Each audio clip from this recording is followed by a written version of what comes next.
I'll be good to go. Okay. Well, we should be live. And let us know in chat whenever everything's shared. Sean, please.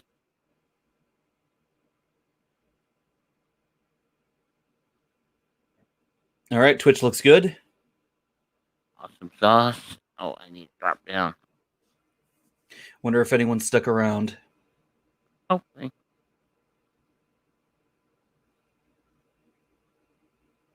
Stay up just so that we can kind of chat until we get the show going, and then I'll drop myself out so you can do your announcement.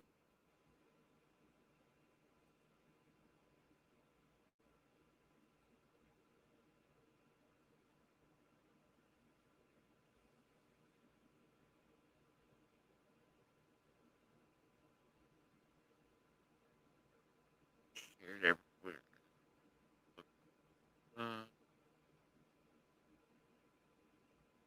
Okay. Good, I think. Ross? I'm ready when you are. Okay.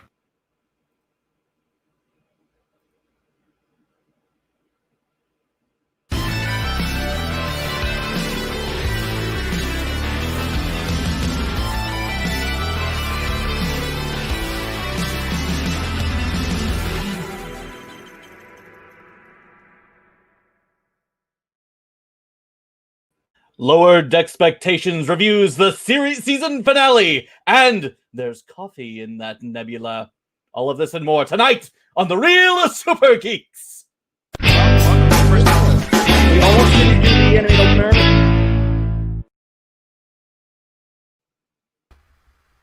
And welcome to this week's installment of the Real Super Geeks podcast.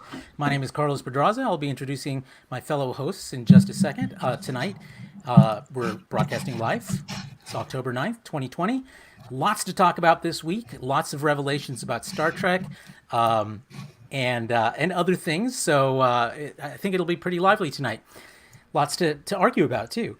So let's start by introducing my fellow hosts, and then we'll jump into the news. So we'll start with our stalwart producer, Justin Burton in Indiana. How you doing, Justin? I'm doing pretty good. It's nice weather over here. It's cooled off quite a bit. Going to fall.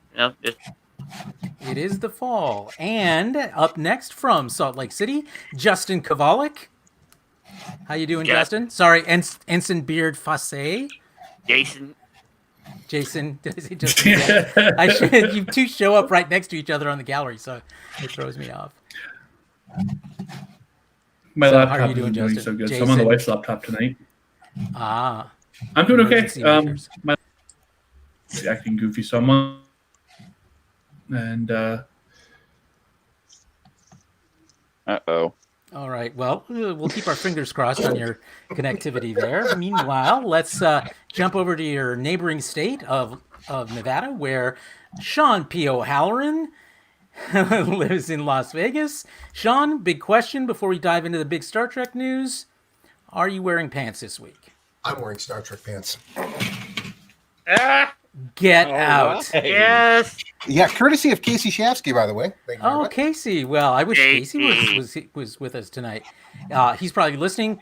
Casey, how you doing? And next, from the other neighboring state, is Travis Litton, of course known as one of the admins of Facebook's largest Star Trek group, and his pal, Lane, the Pokemon Otter. How are you two doing this week? We're surviving. There's been a lot of smoke in the air, but we're surviving. Well, good. Don't breathe too much of it in. And as always, love the hat. And then, last but not least, is Sun Seal hailing from Arkansas. How you doing this week, Sun? Hello. It's been kind of hell. Mother's taking care of a third of the nursing home who's caught the virus. Uh-oh. Jeebus. Yeah. It's especially egregious when two or three of the patients have to be taken to the hospital, and then the hospital sends them right back because they're full care and do not resuscitate. So, ew, boy. Ew. Okay, well, let's move into the news, but first, I neglected to. Ross. I know. We call him the Eyebrows of Doom. You may know him as Ross Bullock from Live, Love, Play. Sorry, so many L's. It's like a Superman comic. Ross, how are you doing this week? Oh my god! Oh my god! Oh my god! Oh my god! Oh my god! Oh my god! Oh my god! Oh my god! Oh my god! There's a lot of I'm excitement. bursting at the seams. I have my Lower Decks mug ready. I had a. There's coffee in that Nebula mug somewhere. It's gone. I'm excited. Maybe you need the canned air more than I do. All right. Well, for my part, it might be the coffee. It might be what we experienced this week. But oh my god.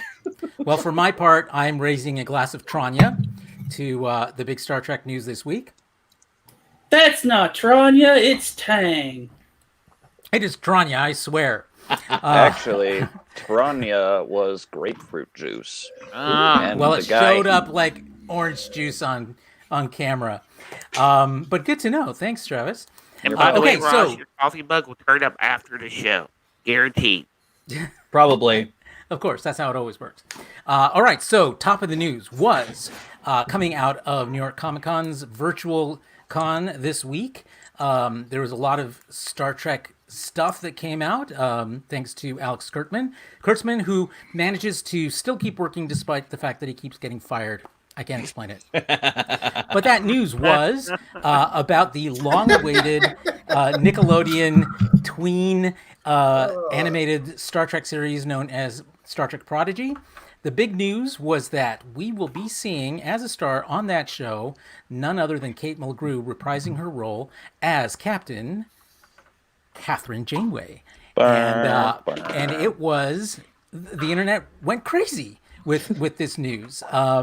And it's kind of funny, I think, because, Voyager is often reviled by Star Trek fans, but Janeway herself is not as much, and it's sort of a generational thing, and I think it's part of the reason why why Kurtzman went after her, particularly to reprise her role. But I'm going to start off with Ross because I know he is bursting at the seams about this news. So Ross, what do you think? I was really surprised. We've been seeing a lot of legacy actors coming back to Star Trek since Discovery really took off. We have a whole series about Jean-Luc Picard now. We had the Rikers, that Will, Troy, and their kids show up. We've had, as we'll get into, Riker come back again. And of course, we had 7 of 9 show up quite by surprise as well. And so to see another legacy actor is so exciting because it's new Trek tying into the old. It's kind of like a link of continuity that will get new fans interested in the older material. And in a way, in much the same way Lower Decks is, by seeding little Easter eggs here and there, and sometimes deliberate call-outs like we're going to talk about later. So, and as a lot of us might say, Janeway was really done dirty, both as a character and as with Kate Mulgrew as an actress. She was put under a lot of scrutiny, held to a stupidly high standard, and given the ugliest hair in Star Trek. Indeed. I was looking for artwork today to put on the Trello card for this. And so I just did a search on Google for Catherine Janeway, and there was like 8 different hairstyles, and I'm like, God, I forgot about the big bun on top of her head, which I hated. They changed that like every couple of seasons. Yeah, I prefer the later seasons myself. Nothing is as bad though as Jadzia Dax season 1. Oh yeah, I'll fight anyone over that. I'm glad they eventually settled on the Bob for Janeway. That I think works best for her. I agree. So the choice of Janeway is an interesting one, I think, given the fact of who's the audience for Prodigy.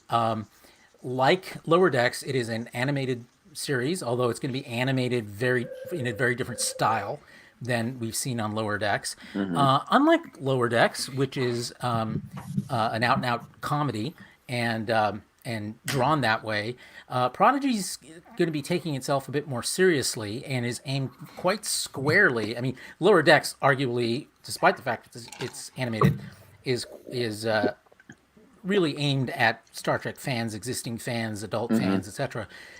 Prodigy is different. It is going for what is arguably a new slice of fandom, and that would be kids in the tweens age, so between 8 and 15, and so the choice of Janeway, I think, is an interesting one, and about what that her appeal, might be to that group. What do you all think about that? Who wants to start? Let me say before a quick analogy to show who Prodigy is aimed at. Look at the two animated short treks, Ephraim and Dot, the one with the tardigrade and the robot. That was like a prelude to Lower Decks. That style. The girl who sewed the stars, was that what it's called? Mm-hmm. Yeah, I think that's the look we're going to see with Prodigy. Yeah, so I think more both of those were 3D like a look. proof of concept for what Star Trek could be. All right, I'm shutting up now. Okay, great. Who'd like to go next? Son, how about you? Since you're our resident contrarian, I'm super interested in hearing what your reaction to this is. So I keep saying this over and over that I hope that we get now that we have Catherine Janeway kind of back.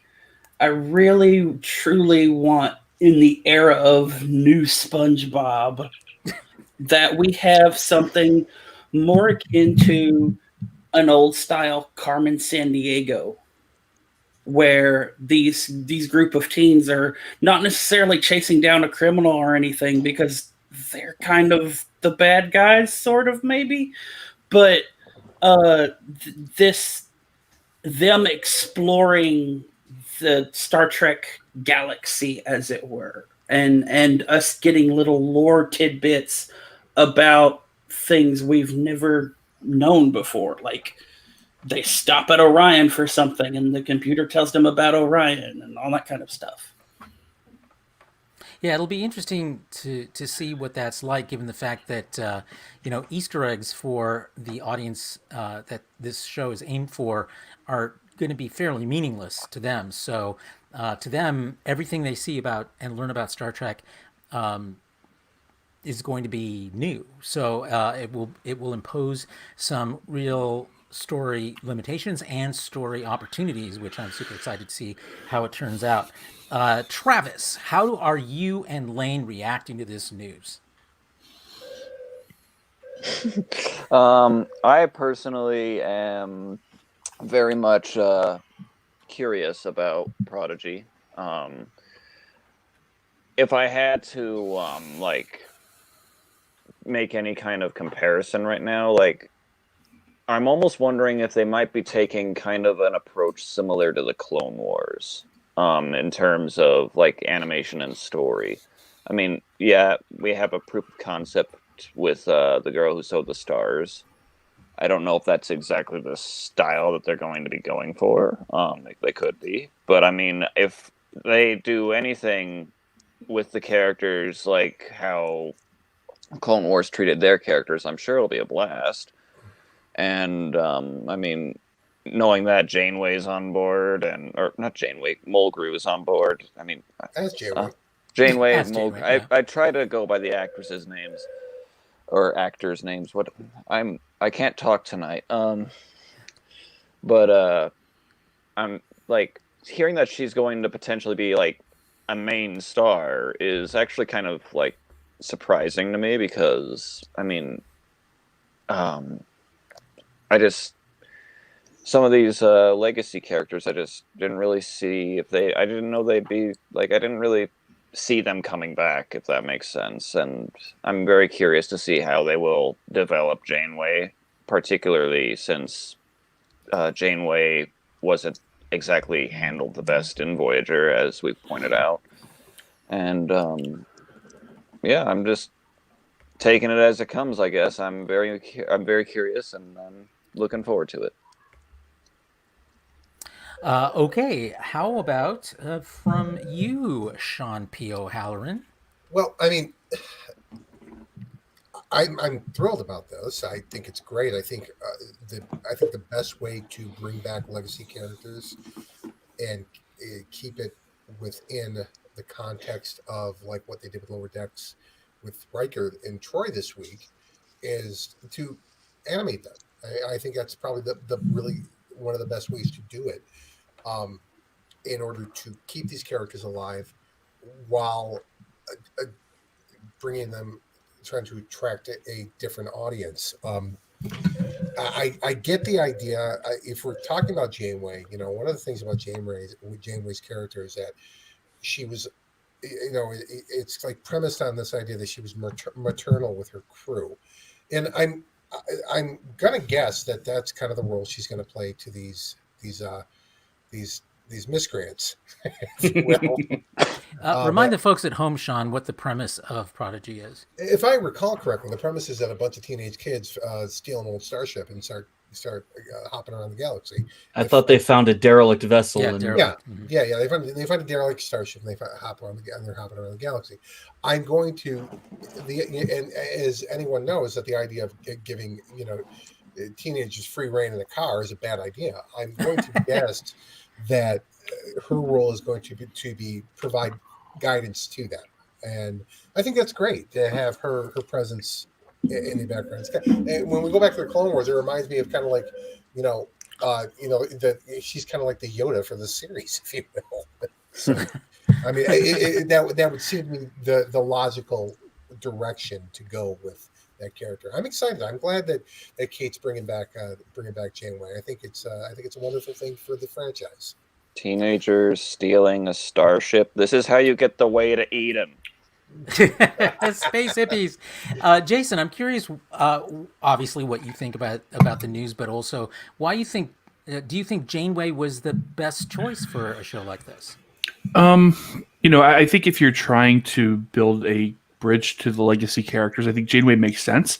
I think there's been kind of an outpouring for Janeways. I mean, I've seen it online in various Star Trek groups since since Picard hit. Like, a lot of people are like, "Hey, let's see Janeway." So I mean, I think if you're going to bring back a legacy character, it should be a captain. I mean, no offense to everyone else, but the captains are the centerpiece of the show, the focus of the show.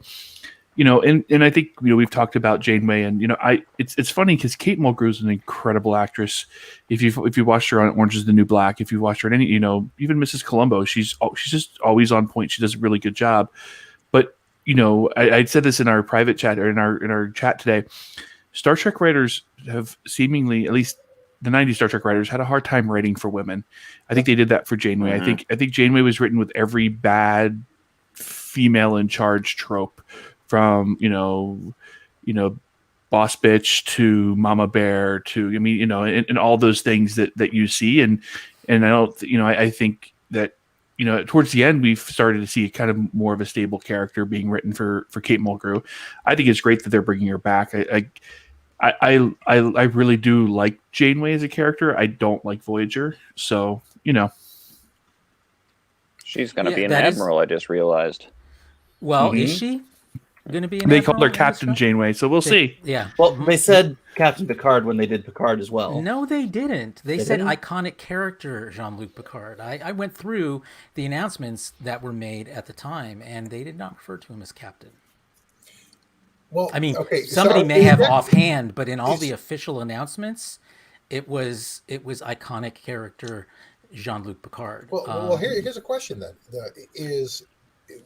This is official that she was named as Captain Alex Janeway? Kurtzman in the announcement referred to her as the Star Captain Catherine Janeway. Okay, so either that's a slip of the tongue, because by Nemesis she was an admiral. We know that much, and that was 2 years after Voyager ended. Okay, Mm-hmm. so if she got demoted, and wouldn't that be an interesting story? And Would She Yeah. pulled a Kirk. Yeah. Yeah, well, I mean, we all know I how got Janeway freaking is. I fired. mean, it's not beyond happening. She was an admiral, and then she pissed off the wrong higher up. Honestly, when you think about it, considering everything that she did during Voyager, the 7 seasons of Voyager, to bend the Prime Directive and not like violate it at times, I would count her probably as a captain most likely to be demoted from admiral back to captain. So they probably, maybe they promoted her when she got back, and by the time they got someone to go through all of her logs, they were like, "Oh shit, we got to demote her." Okay, Kate, we're gonna have to talk about this guy Tuvix here. You want to explain that shit? You had to bring it up. What did you do here? Well, You they shared might have alliance granted her with some the- circumstances. You She mean was alliance? stranded out there. Okay, one at a time. Let's start with Ross, then Justin. They probably granted her some extenuating circumstances. I mean, she was stranded out there without support, without help. She did the best she could with what she had. At least she didn't pull a ransom. Right. Well, I even have to minus one. Half the stuff ransom did. I'm going to guess that if this, my speculation, this would be that if Janeway was demoted, it has to do with something after Voyager. Yeah, that's what I think too. And it was, I'm going to guess it was, I'm going to say that it had to do with her helping one of the former Maquis crew who's in trouble for whatever, and she got involved in it and did something and got caught. That's where I'm going with that. Yeah, Jason, you go ahead because I know you've got something to say, and then I want to talk. I think we could just be reading a little bit too much into the announcement. Yeah, we could be. I think it's very possible he said Captain Catherine Janeway because realistically, when you think about it, we knew Picard was going to become an admiral. I mean, and that was an integral part to the story of Picard. Mm-hmm. I think that for 7 seasons, she was Captain Catherine Janeway for 30 seconds on the worst Star Trek movie ever made. She was Admiral Janeway, so I'm okay with if it being just a slip of the tongue. Yeah, I said, it very well could be a slip of the tongue, but boy, it's fun to speculate, isn't it? Yep. Yeah. Well, one of the reasons I think it's not a slip of the tongue is if you look at the theme of this particular show, which is not just, kids on a derelict starship, but thematically it's about, teenagers on a voyage of discovery of this about themselves, not just exploring the galaxy, but learning who they are as they go along the way. And I think that generationally, if you listen to people of a certain age, Janeway is their captain. She's the captain that they grew up with, and so they feel a natural affinity to her. I'm reminded, for example, that the people in that generation is the people who have young kids right now. Right, exactly. And so for a lot of them, that's the Star Trek that they're introducing their kids to. And if I was never really into Voyager when it was on, but if you think about it, if you're watching it with your kids, you would want to put their captain in front of them. Yeah, exactly. I mean, and if you listen to her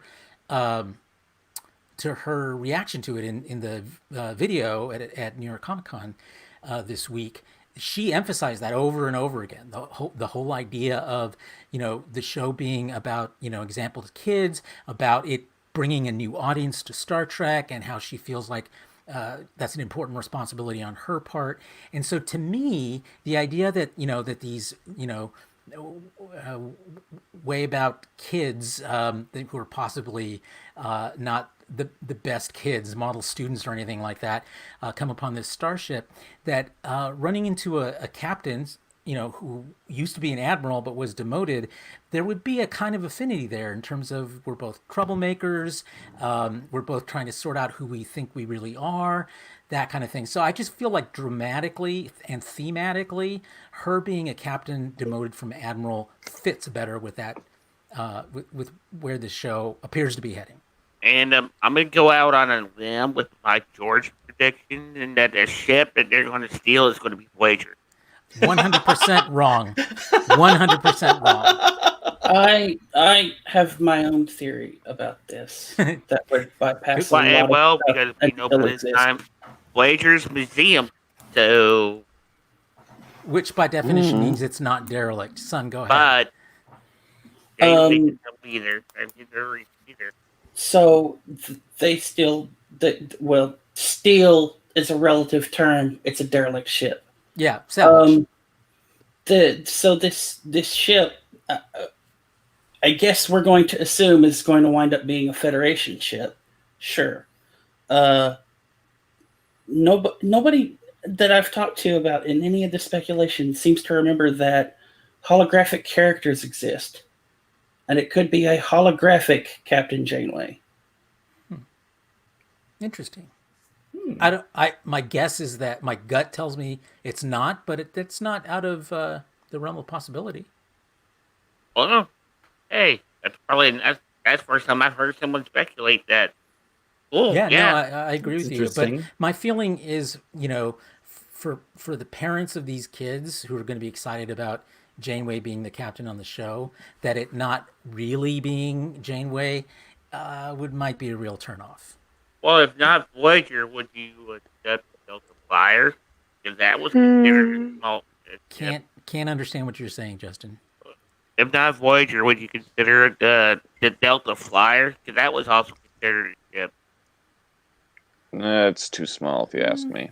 No, Well, not it's really. Not really. Not really. really. Not for the group of kids the size we're Delta talking Flyer's about. huge. No, what was small is Voyager's shuttle bay, and that couldn't hold or fit the Delta Flyer. Delta Flyer is actually pretty fucking big. Yeah, they had to actually modify the shuttle base set for the Delta Flyer, I think. Yeah, That's right. They rebuilt the Delta Flyer. I was about to say they got destroyed. Maybe something the size of the Arrow shuttle, then, like an oversized runabout. Well, it's about what five kids in the cast. Yeah, I think what it was, 5 kids. So I mean, Yeah. maybe. And the Delta Flyer's crew complement is about that size, And even it though it's a wouldn't big be- ship. Yeah, One of the reasons that postulated why it was never replicated as a mainline ship by Starfleet was because it just was sort of overbuilt, which that was Tom Paris's whole point for building it. But too big for such a small crew complement. And that's why I know with Mount Voyager that also makes total sense because it would be definitely derelict. Because it would have been abandoned. The problem Yeah. with that is the sleeping quarters. The Delta Flyer is a fine shuttle for short missions, but it's not something meant to be lived in. Well, we don't know what the sleeping arrangements are, and that we I'll never throw a got to couple of really see the hammocks whole in there. thing. If Yeah. anything, Couple of I'd hammocks, bunk beds. There's a lot of room in the rear Bunk beds. cabin What- of that ship. I mean, what was the name of the Hanson's ship that they used the to? Raven, I think. The Raven- I'm expecting something more the size of the Raven. Like it actually has cabins, so each of the kids have privacy in their own rooms. It I would was have gonna to be I was something gonna that's great. suggest La Serena, like something along the Or lines of La maybe Serena. what about the Albertani? The what? The Albertani, Janeway's old ship. Did we ever see There that? is no, but I think it's supposed to be an Oberth class ship. It's a smaller ship, so a small crew could actually. If it's highly kinda- automated, I could see something like an Oberth or a Miranda. I mean, But even those are ships meant for hundreds of people. yeah. Yeah, I think it's going to be a smaller ship, something more on the order of I'm La guessing. Serena or You know what? Delta Flyer, or what was the one you mentioned, Ross? The Raven. The Raven, right? Yeah. What I'm guessing is that it's not going to be a ship we've seen. They're going to basically design the ship around the characters in the show. Basically, what I'm guessing is what they're I going to would hope not. I would hope it'd be something that we know. And be like, oh, they stole one of those. There's something we've seen in the background. We don't need pointless fan service like that, though. Well, I don't Agreed, maybe- because this is not aimed at pointless fans. Right, exactly. This is you want a new ship. I think It's you aimed at the definitely kids of those fans. Yeah, exactly. And Exactly. the parent would be like, oh, I know what that is. Well, yeah, but one could argue that that's the best way to turn off a kid, is having the parents like it a little too much. Son and I were talking a bit before the show over the last couple of days, and a couple analogies we came up with for Janeway's role. She's either the chief from Carmen Sandiego, or she's Mrs. Frizzle. Seatbelts, everyone! Bus. Magic School. You never saw Magic School Bus? Dude, I'm 57 years old. Oh, Magic dude. School Bus was ubiquitous. I know about it, Octopus but in did I the watch it ever neighborhood? really? Why would I? Surfing on the subway. I was reading at 5 years old. Through the sun. Damn it, Carlos. which was also one of the characters on the Magic School Bus. Miss Frizzle was a mad scientist school teacher who took their kids on ridiculous adventures on a magic school bus. Like they traversed the entire solar system in a single day. And one of the students' own circulatory system. Well, that's very cool. Now, but I don't see this role being that kind of role. I'm not sure. Kate Mulgrew agreed to this a year ago. And presumably they came to her much as they did to Patrick Stewart and said, we'd like to bring your character back. There's, new things we want to explore. You're in a new kind of role in this. I don't think she would sign on to being the school marm. I just don't think she would. If you've met Kate Mulgrew, that is not who she is. And I don't think that would have brought her to this show. That's kind of why I said I think she'd be more like the chief from Carmen Sandiego. I can see that. Yeah, give the kids a mission, an objective, a lesson, and then they go do it. Yeah. Yeah, I wonder if because of the age group that this is aimed at, they could go with that sort of a formulaic approach to the stories. Personally, I hope they don't. Pieces of pizza? But but they could. But again, I'm not the target audience, so this may play better with young, with kids. I just had another ridiculous thought. No way it happens, but Janeway is Zordon from Power Rangers. Oh gosh! Stop it! See, that's a reference I get. Even though I was too old for that show too. I never saw Power Rangers. Wait a minute. Power Rangers is after the Magic School Bus. Yeah. Right, but it was aimed at slightly older kids who were the ages of my nieces and nephews at the time. And Power Rangers did do a Star Trek-esque season in space. Space. There's a copycat to find. So it sounds like we're all pretty much in favor of her return to Star Trek. We have some differing opinions about what that's going to actually look like, but it sounds like we're all. Is it fair to say we're all pretty optimistic at this point? Oh yeah. Why not? I mean, extremely optimistic. There was no buzzing whatsoever about this at all. None of us knew. Nobody knew. Even Kowalski said this wasn't even hinted at anywhere that Janeway was even possible coming back. Well, Kurtzman himself said he's shocked that it didn't get out. Yeah, he was amazed that it didn't leak somehow because it's big news, obviously. Yeah. Look, even Lori Loaded is positive about this. So. I was like, look, honestly, between Lower Decks, between the success of Picard and the success of Discovery, how can you not be positive about what's on the horizon for the next offering? If you're depends on who you get your information. I mean, look, I'm. Let's ignore that. If you're just an average science fiction fan, and you're run-of-the-mill science fiction fan, and you see all this kind of this great content coming out, in there, of course, there's been hits and misses with episodes and things like that, but in general, this franchise is on overdrive. They're doing it in what I think is an incredibly smart way, because we really have heard nothing about Prodigy until when? Until the week of the season finale of Lower Decks. Mm-hmm. And the week before the season premiere of Discovery. And the pacing of releasing information has really, I think it was a little in the beginning. It was a little kind of haphazard. It was kind of like a lot coming out at once, but we saw how they knew. Look, back in May of 2019, that they were getting a Strange New World series. They knew that was happening. A Blake show. They knew this over a year ago, and we just found out about it a couple of months ago. And they've been very smart about how they're pacing all of this out. They're spreading it out for us, and it just it's just one hit after another. Regardless of what like complaints, like I said, like I had about season 1 of Discovery, and regardless of what complaints I had about season 1 of Picard. The reality is they're putting out quality Star Trek product, unlike we've ever seen them put out before. And it's not all the same goddamn thing like it was in the mid-90s. Thank God.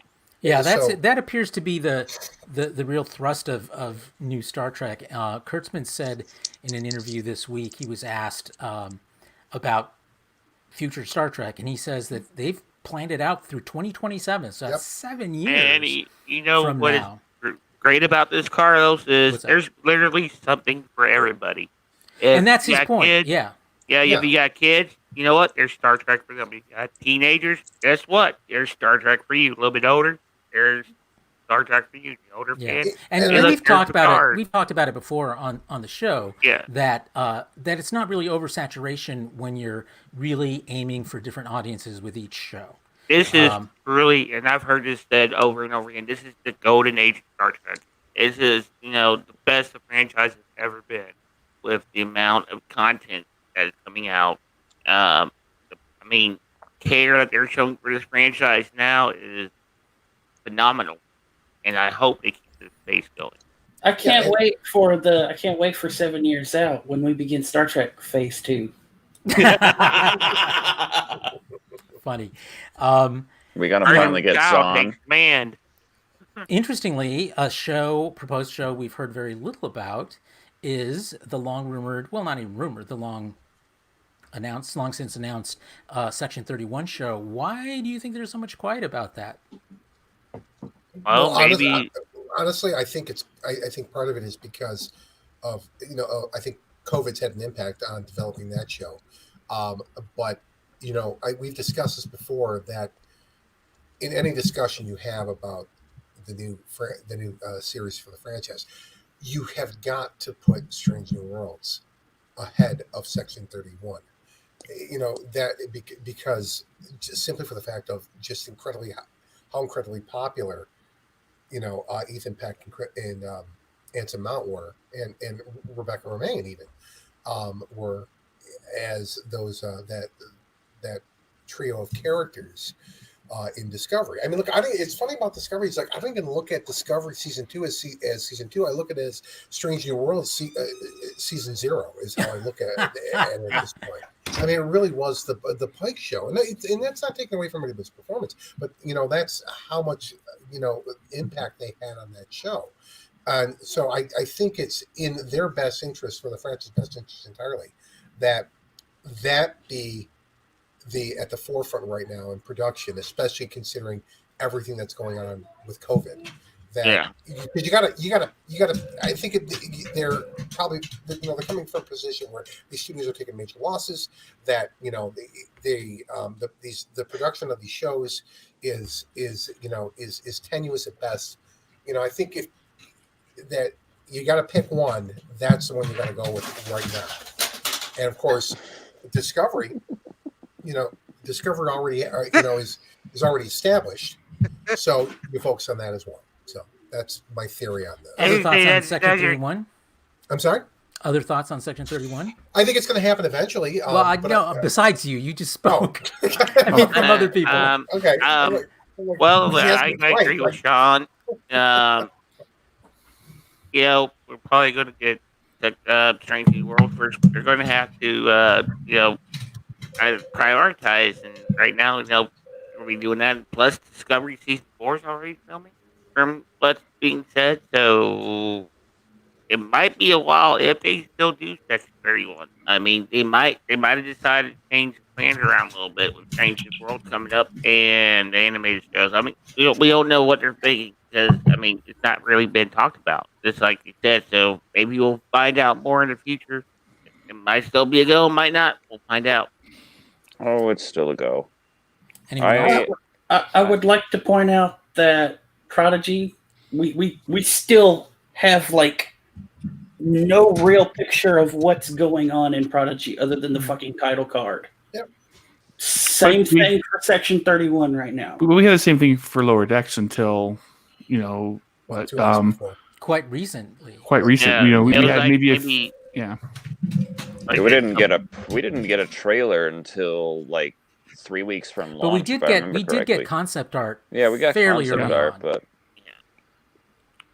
I Yeah, we mean, got those posters. Yeah. Well, even before that, a year ago, Comic-Con had some of the artwork from Some of the stills. Yeah. Do we even know what the ship was going to look like until what was that? Was it Star Trek Day? That was the poster. Yeah, it was I Star think Trek the Day. poster. Yeah, it was that poster for sure. Okay, so the first season 1 official trailer for for Lower Decks was 2 months ago. That's so Yep. I'll give you the exact date. July 12th. That was the first official trailer. Which was Comic-Con, which was the virtual Comic-Con. Yeah. Right. That's the first official trailer we got. So God, how time flies, and here we are next week Discovery. it was 30 days later that you had the show on the air. Yeah, indeed. Well, I mean, we finally got also at New York Comic Con this week. We got an extended new trailer for Discovery, which I haven't seen premieres it, next and Thursday. I am You not need to- going to see You it. need to get right on that, Travis. I'm telling you. At least let Lane watch it. Maybe he wants to be And surprised. in addition to that, we also got the first 2 minutes of the season premiere, which I hope everyone got to see. Probably not you, Travis, but the rest of you, I assume, got to see it. Reactions Carlos. to that. Spoiler alert. Spoiler alert. Spoiler alert. Spoiler alert. Okay. Hey, spoilers, before we go, Sean, someone in the Twitch chat, Taco Maniac 44 is asking when your Pornhub stream is starting because it's scheduled for 1 p.m. Eastern. Okay, what?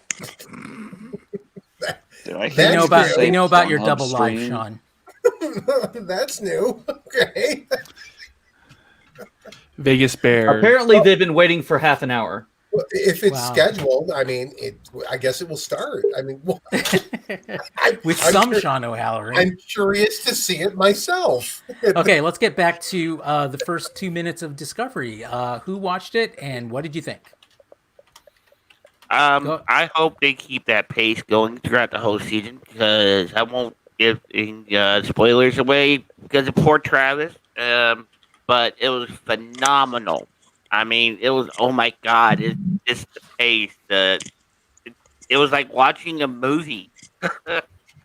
I like book controls that were kind of cool. Those Those controls are were cool. very Yeah. Yeah. Yeah, it was Yeah. like a liquid, almost liquidy type of. Yeah, it's very cool. Very odd ship design. I liked that she ended up appearing in apparently a bunch of space debris that included at least one Federation starship. Yeah, I wonder. Yeah, I wonder if we'll get a better shot of that. And they're just trying to do a quick cuts. I loved how the ship automatically warning temporal anomaly detected, like it was a thing. Like it was a thing. Yeah, Well, it is the 32nd century. Yeah. Something like that, yeah. And was that a Klingon? No, I don't think so. I don't think so. It didn't almost look looked like Klingon. one of the older Discovery-ish ones. I think it was Yeah. something different. I think it was a new alien. But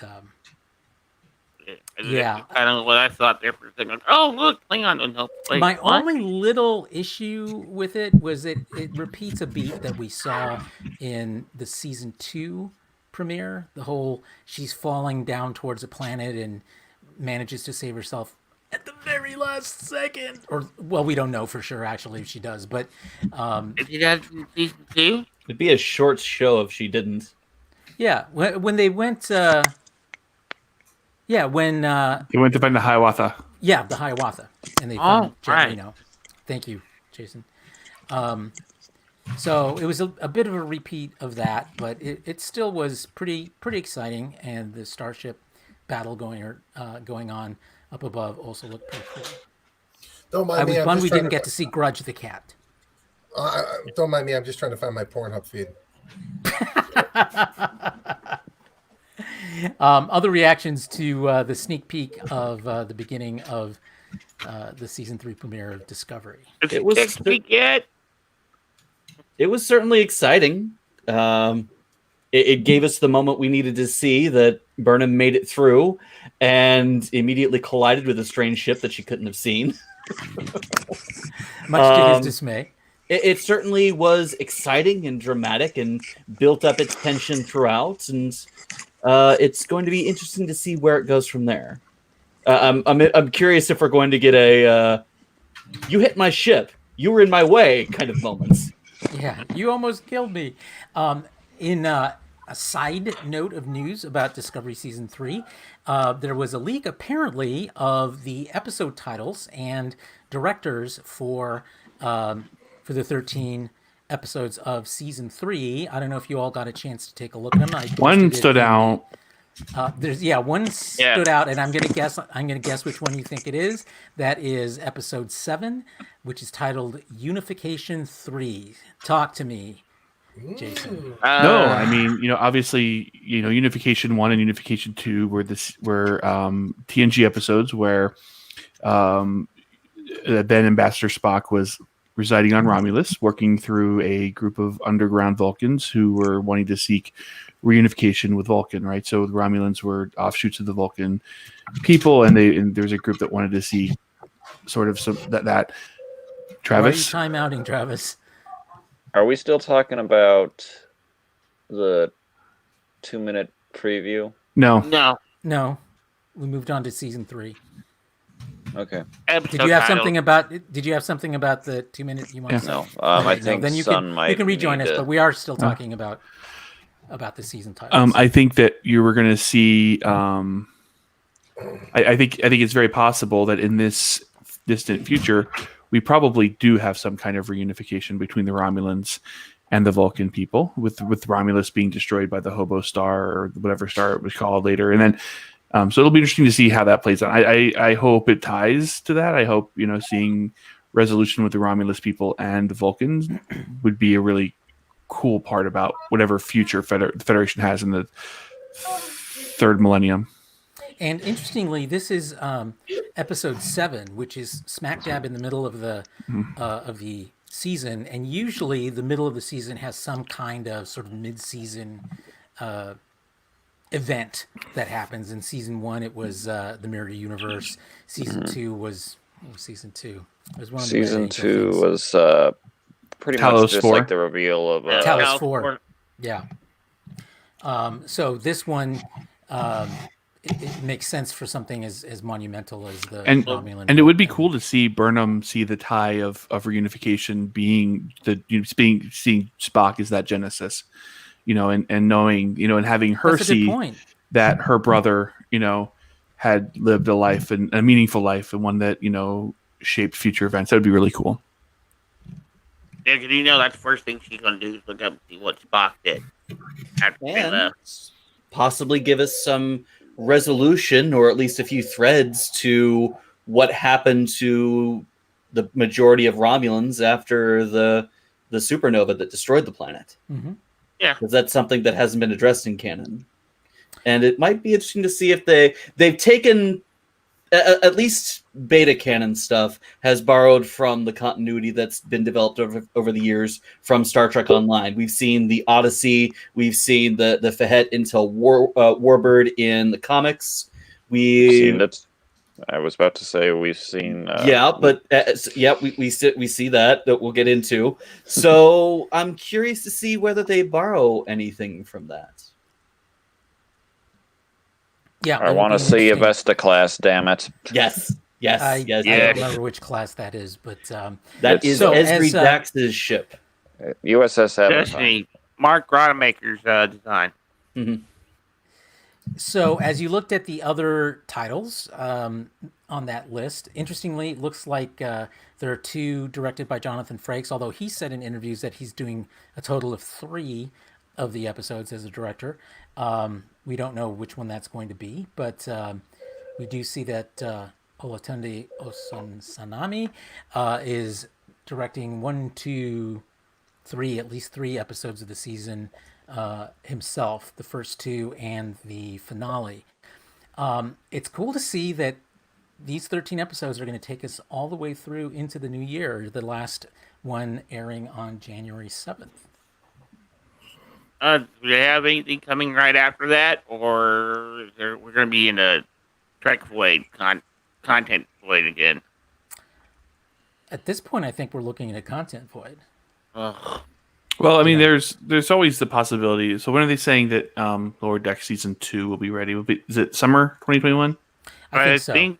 Yeah, 'cause I know they got they were already working on scripts. I know Prodigy's already in production, so yeah, it just depends whenever they start filming Lower Decks. I mean, Yeah. the animation. And there's always a possibility, as we've seen before, of multiple short treks to fill in the gap. Mm-hmm. So Well, we've I had hope that's what happens. Yeah, I mean, you think about like from Discovery season 2 to Discovery season 3, we've had a pretty big gap. And the cool thing about this is that like Picard doesn't feel like a direct tie into Discovery. It feels like it's its own show, it's its own thing. Yep, yep. It's Star Trek, but it's not. So I mean, that's one of the things I really like about what Kurtzman's is doing. His all these shows. He talked when all these shows were announced. They were like, well, isn't that oversaturation? And his was like, well, as long as their tenor and tone are very different, they're not. It is not going to be. And all these shows are their own thing, just set in a shared universe. Right. With different audiences. I think you were rebooting when we talked about that. Okay, last But piece we of news got before we move. What? But we got this covered. Said it would all be a big crossover MCU.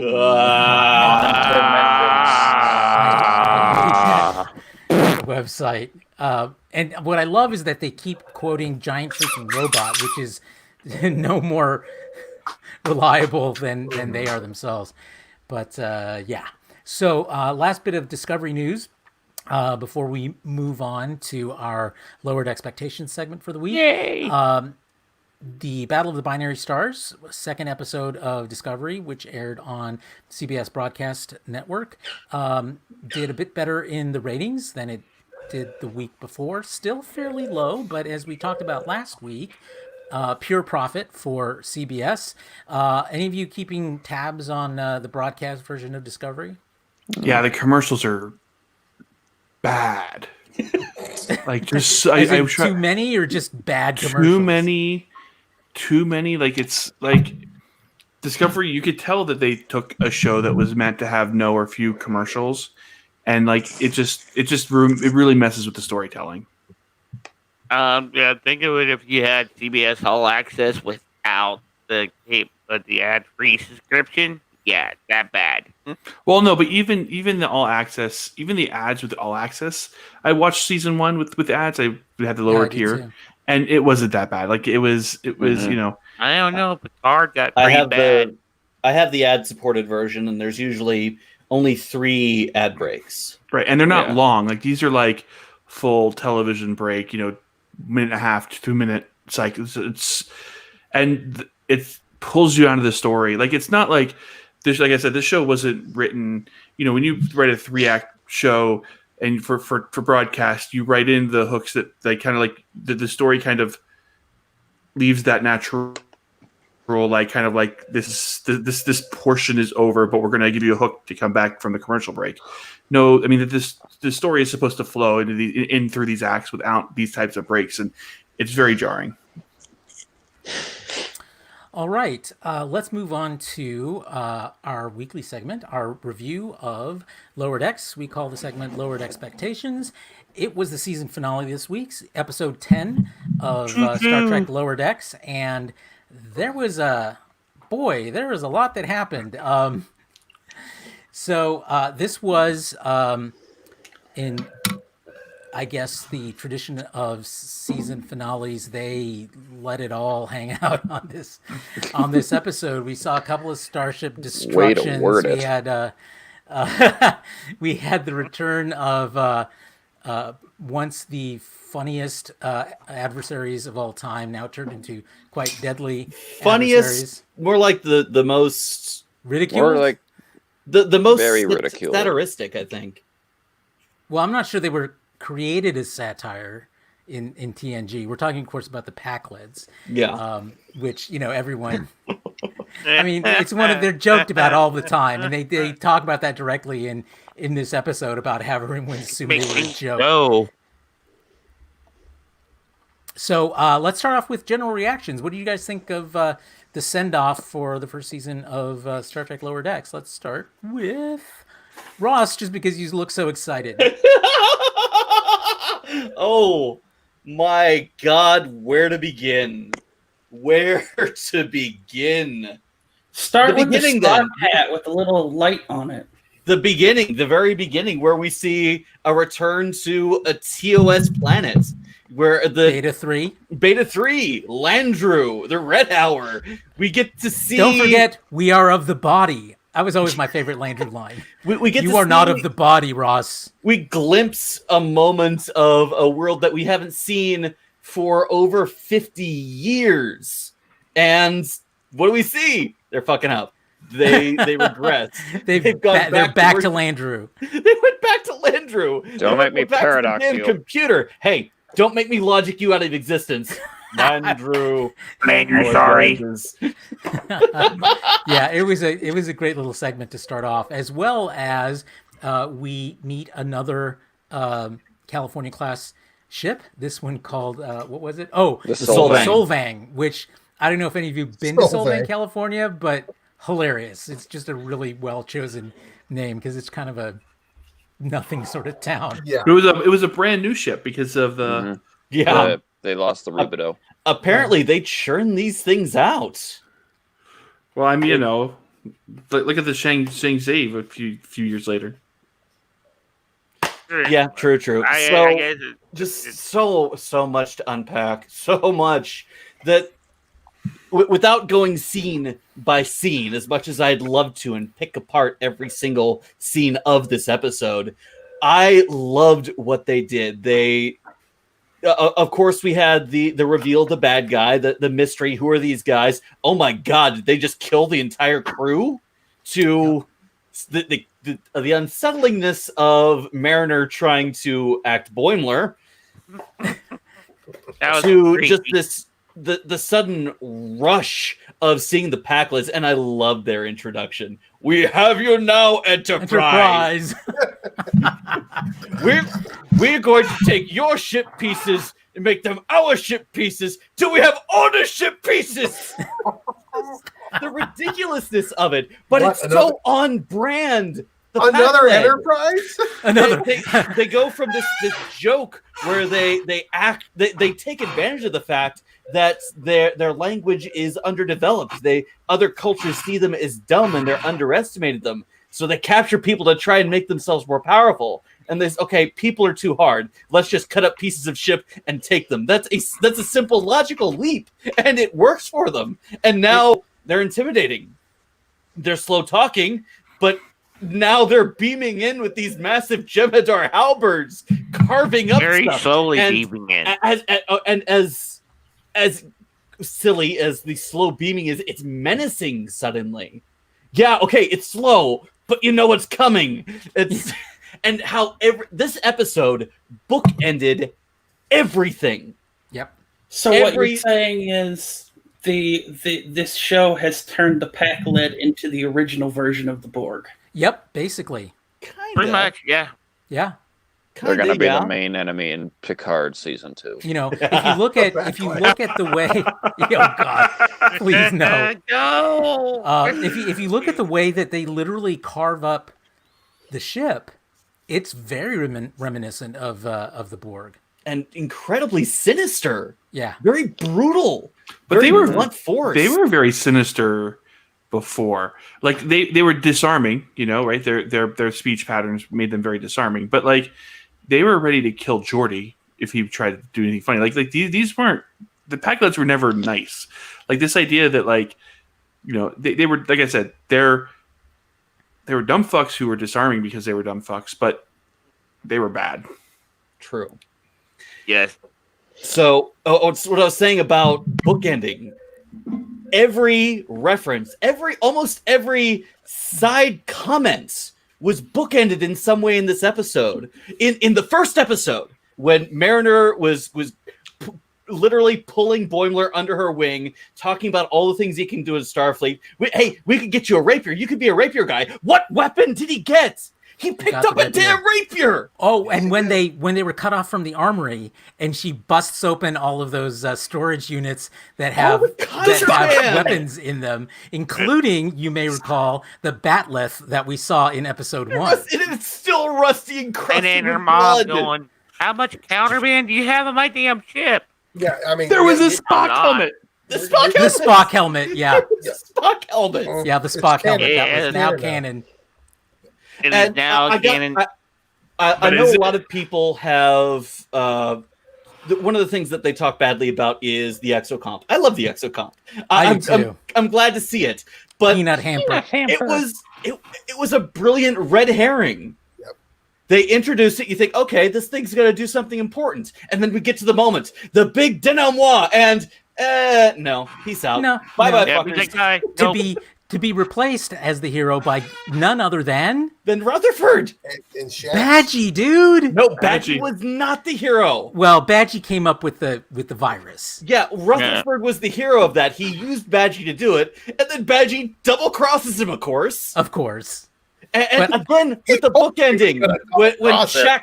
Shax picks him up, runs to the ship, goes to the busted down shuttlecraft that they've been repairing and fixing all season. This is the best day of my life.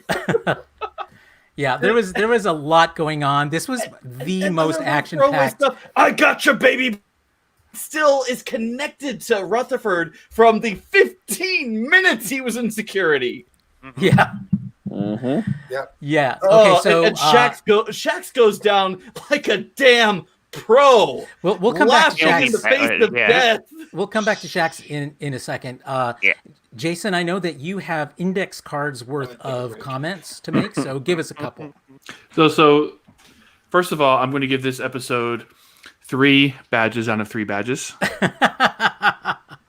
I noticed that the lower decks badge is missing there. Well, it's ordered, but it's pre-release, right? So it's not coming out until November. Then I'll have 4 out of 4. It would be 4 out of 4 badges if I had it. So I only have Okay, 3 good badges to right know. now. So I mean, we've got that intro going back to Beta 3, and then we have Boimler being like, fuck it, like that was the best. To me, like that was like the character moment for Boimler, where he's just like, you're a slacker, like, and you're, mommy protects you, so screw it. Your mommy will protect me too because we're friends. And then they get beamed up, and basically that's when the whole like, the story, it gets leaked, and we now Mariner has the conundrum of being the captain's daughter, which she's tried to avoid so much.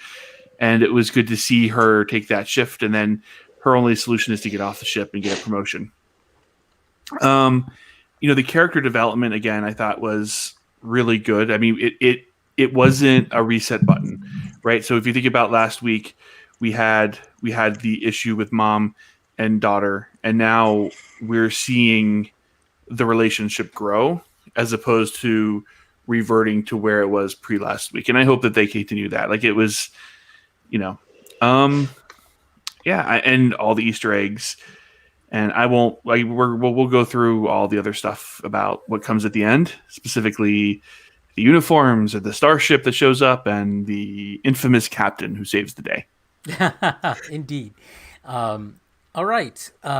Sean, I know you also kept meticulous notes this week. Share a couple with us. Yeah, I want to go through basically. I've got all the Easter eggs here, and this is primarily Easter eggs and a couple of observations. First of all, we talked about the Return of the Archons reference in the beginning.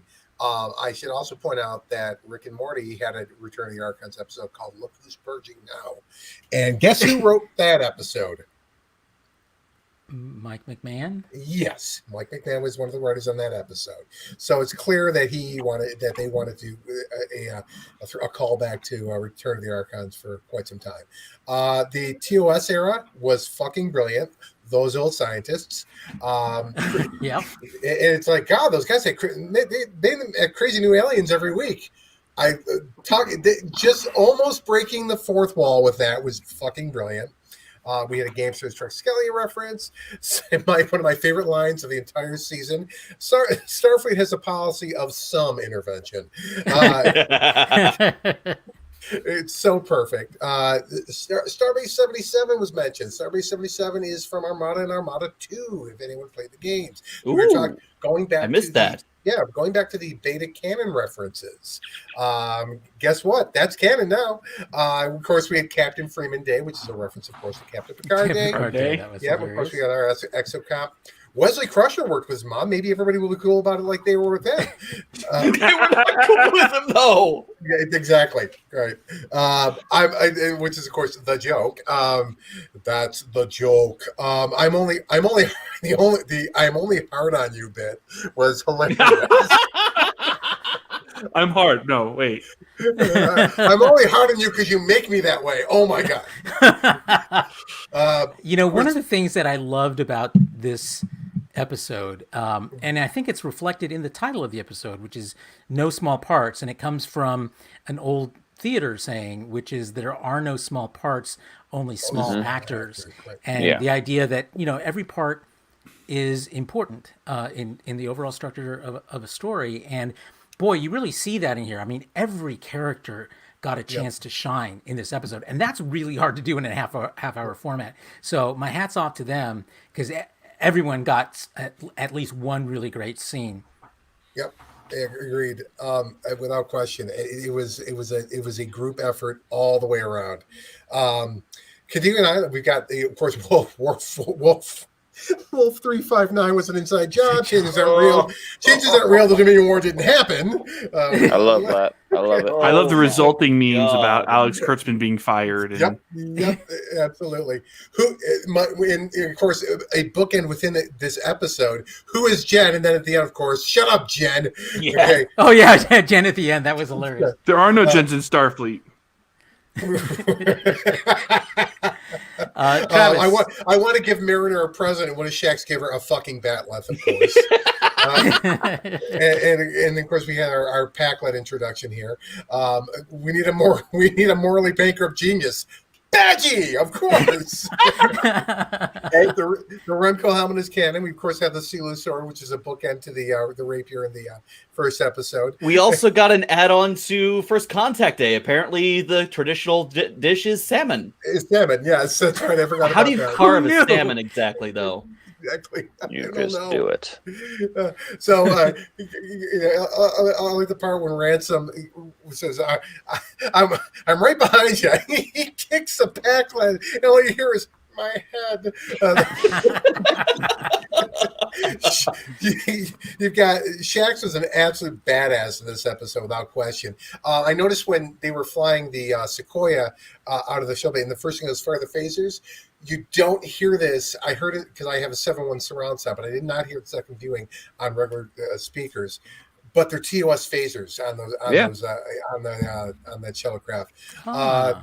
That lodging the shuttle into the smashing in poking a hole. That was from Voyager. The Kazon did that. They had the Kazon torpedo that did that, and they would board the ship accordingly. It was fucking hilarious when he was uploading the virus, and of course. It slows to a crawl at 96%. Of course, we all have lived through that. Absolutely. Shax, of course, hang in there, baby bear. Oh, I loved it so much. It was great. And then, of course, we get the Titan flying in, and we get the TNG theme. That was amazing. I was like going, yay! We're all cheering. Exactly. I made that exact noise, and I was giddily babbling the entire time. When that gushing with joy and fangasm, and oh my god, they're actually doing this! It's actually Troy. It's actually the Titan. I'm seeing it on screen. It's and so the beautiful. D&D uniform, the Nemesis uniform. I was like, oh my god, the music. I was like, yeah. I'm not sure, but I'm pretty sure that's one of the TNG arrangements from one of the films. I'm thinking First Contact. It was First Contact. Okay, it was so beautiful. It was such a mirror of that First Contact moment when the Enterprise swoops in, and it's the Titan. It's actually the Titan. It's so and this is why Ray married him. Russ, you're adorable. This is why Ray married him. My Russ, yeah, absolutely. And then the Packlets are like, it's another Enterprise. Everything was another Enterprise, yeah. And of course, with Riker, did we all go at the same time? Well, yeah. When Mariner says he's the one that hooks me up with my contraband, we all knew even that. better. Yeah. First, We all Boimler knew asks, that. "You know Riker?" And she says, Right. "Who do you think hooks me up with all my Right. contraband?" Quark. Duh. Yep.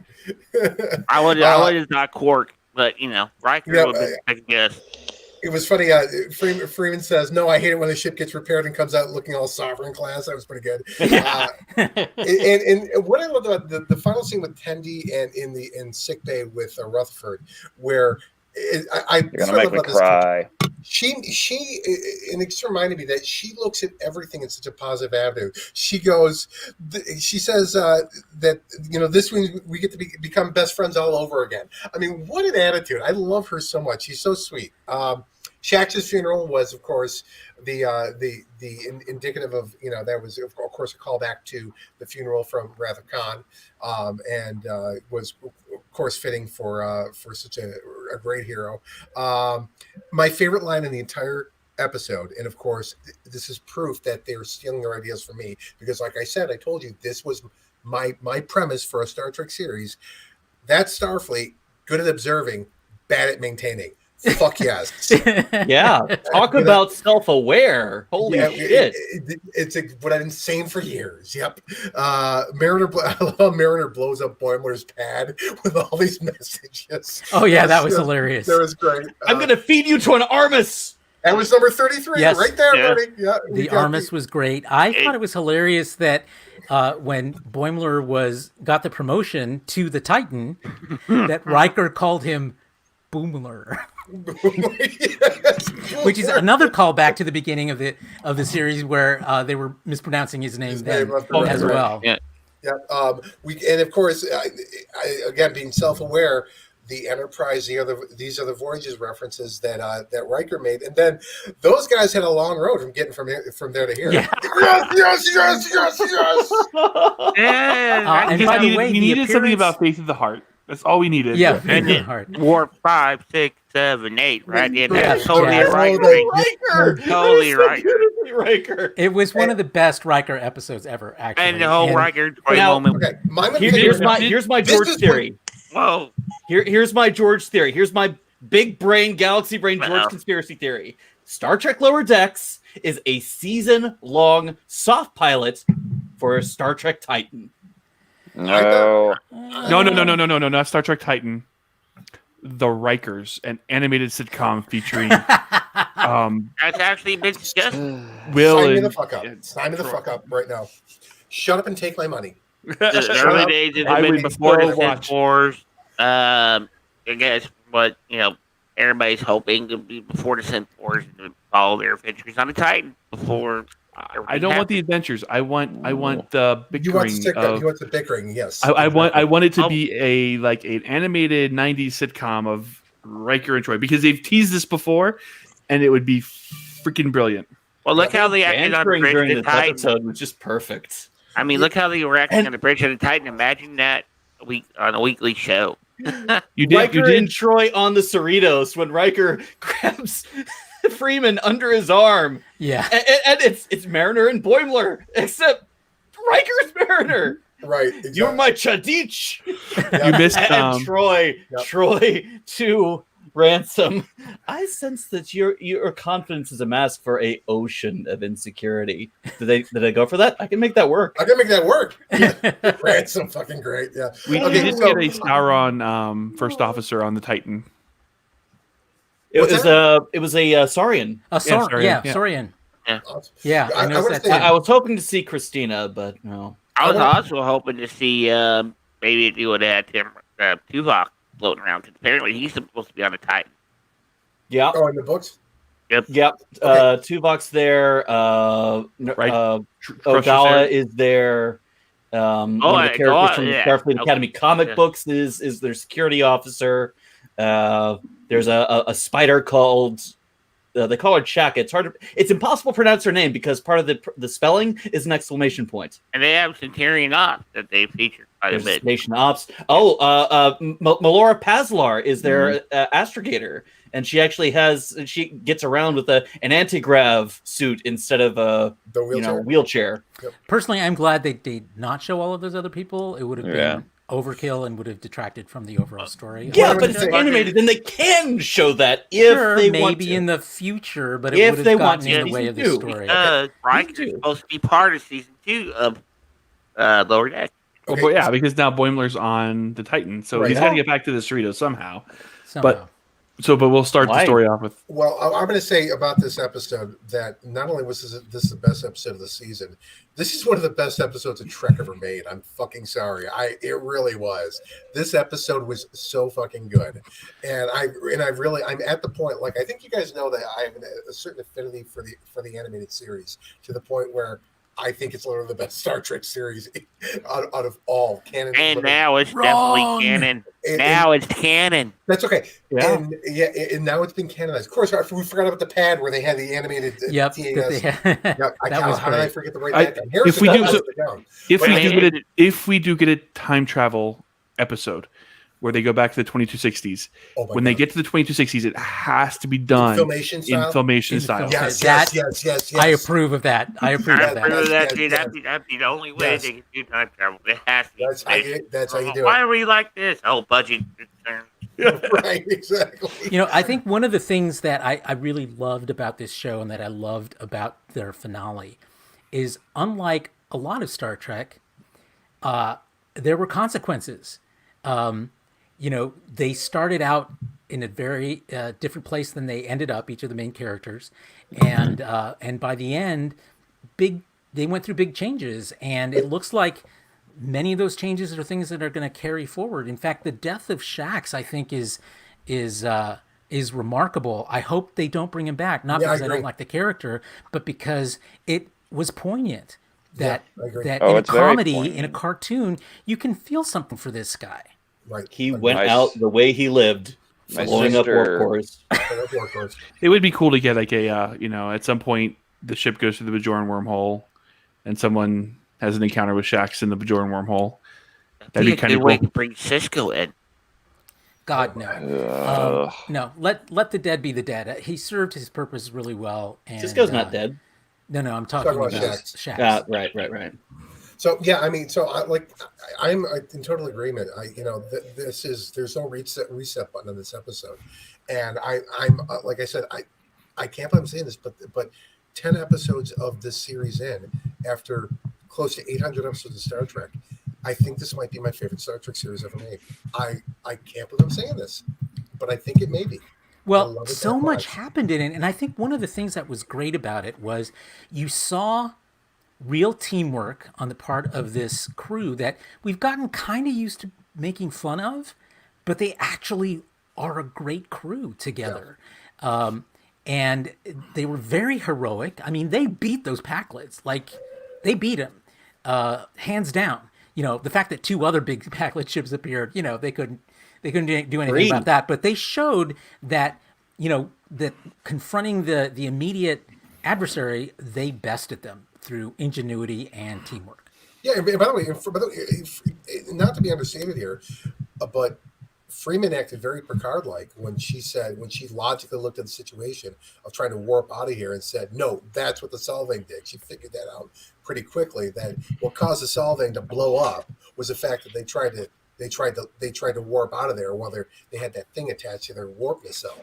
And she said, fuck that shit. You know, so, I mean, it was impressive. It's the first time that I think on the show that, you know, the character really came off as a Starfleet captain. You know why she's there, because Yeah, for And sure. then how well Mariner and Boiler worked together when they were on the bridge. That was absolutely awesome. Yeah. And I mean, you saw teamwork. It was like clockwork. And you got to see a rare moment of Mariner in command, Yep. taking charge and running the ship like a captain would. You know what the saddest thing about this season is? Though you guys never got to see Shax playing basketball. That one I got. Womp womp. Shaq's playing basketballs, I think is what you meant to say. Having I don't get it. coming from Orlando, Shaq. seeing Shaq Shaquille O'Neal, break my heart Shaq's. and going to LA. Boo! I don't care about Shaq's jokes. Womp, womp, womp. All right. Other thoughts on the Lower Decks season finale? Um, Did you guys dislike anything? Did anybody dislike anything? If you disliked anything on this one, you didn't clearly watch I mean, it. There's nothing to dislike I- about this. I wouldn't say that. If there was anything that was to dislike about it, it was so minor that it was just overwhelmed by everything. It was just so fucking awesome about it. That's what I think it comes down to. That I didn't even notice. You know, it was just Oh, so- at the end where the exocomp is just kind of floating in space, going, "Help, Help me! Help. help, That's help, karma, bitch. help." Jason, go ahead. I know. I think this is, this was a fun season. Like, I've enjoyed Discovery. I've enjoyed Picard, but I think in a lot of ways, season 2 Discovery aside, because there were some fun episodes, and the Mud episode was really fun. The newer treks haven't brought this level of fun that we had in some of the 90s era and even the TOS era. I think that we've been missing the lightness, and so I think this season has brought a lot of light. There was some darkness. Obviously, the last week's episode was too dark for certain podcasters in the community, but I thought that the season has brought a lot of lightness, a lot of lightheartedness, and a lot of humor. Where I would say that, like, in the pandemic world of 2020, I've really enjoyed it. And that's the thing. This is exactly the type of uplifting, that is needed in a 2020 world. I mean, we've had nothing but one heartbreaking, world-shattering fuck up after another this year, and it's nice to have something to look forward to that's positive. Now, you're going to get a laugh out of it at least once through the show, and I mean. That's what Lower Decks is. Yes, it's Star Trek. Star Trek's meant to have lighthearted stuff and be serious. And Lower Decks was a nice mixture of all of that. It wasn't the Orville. So I mean, the Orville takes that to a whole nother level. And just dunks on everything that ever. Just not color. But I love how they perfectly balanced everything for this one. And so what if the whole starship crew got killed? It's happened before and before and before. Hell, look, these mobs slaughtered millions in the main war. It doesn't matter. It's Star Trek. It's not real life. You're supposed to have lighthearted fun. Enjoy the story. I mean, if you poke fun at stuff, try to get through the story, go for it. So let's talk about the whole season, the whole show, its concept, how it developed, how we saw it unfold over the course of 10 weeks. Contrasting, the critical reaction and some of the fan reactions that we got after episode 1 with what we're seeing around episode 10, what kind of road do you think this show has taken getting from there to here? Well played. Well played. Well, I think this show has a lot of faith. Of the heart. Faith of the heart. I would like to say something here. Yes, Travis. In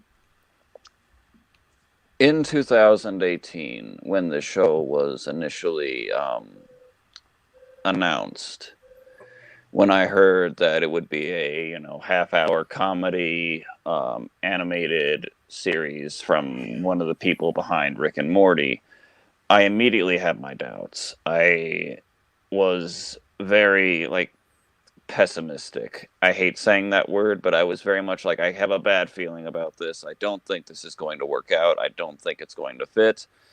And was very much along the lines of, I wasn't writing it off, but I was very much not optimistic about it. It wasn't until we started seeing concept art and started hearing more about it that the curiosity was starting to grow and starting to grow and starting to grow. And it wasn't until we saw a trailer that I was like, okay, this might be something. And when we actually got to the premiere, I realized, okay. And by episode 3, I knew that we were getting something special here.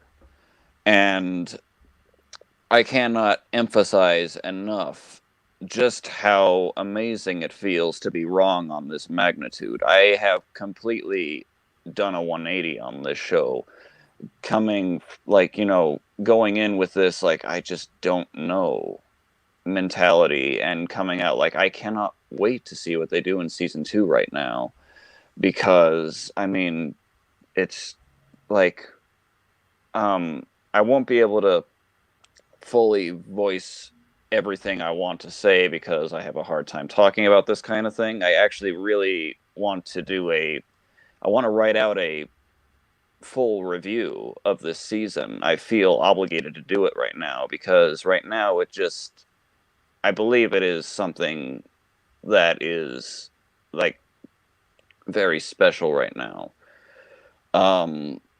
And a lot of people might take issue with what I'm about to say, but I do very much believe that this has the potential to be better than classics like The Next Generation. I don't know if it'll dethrone DS9 in my eyes by any means yet, but it's got some very elite. It's got some very big potential right now. And I know I said the same thing with Picard after the premiere, but here, we've seen a full season here, and I've got a really good feeling right now. All right, good to hear. Who else wants to sum up the story of this show's first season? I think, I think we've pretty much all thrown in our thoughts behind it so far. In fact, some of the best Star Trek that we've seen. I've even seen haters that didn't like any of the other new shows come around and actually love this one, and it's gotten them to go back and watch the other shows and appreciate them what they was. So here's a little bit of advice: if you think this may not be for you, watch it and decide. Don't go by the YouTube grifters who are only looking for clicks and views, trying to make a buck. Actually look for yourself, see it for yourself. Don't listen to everybody else. Don't take our word for it. Just decide for yourself. It's not. There's free week subscription, or is it still a month subscription? CB all access. It ain't going to cost you nothing to go in and watch through the new stuff. You might like it, you might not, but at least give it a chance. I'm very well. If it isn't apparent, I'm very impressed with Lower Decks. When the show was announced, I was optimistic. The production team behind it seemed solid, and as were the writers and their clout, their reputation.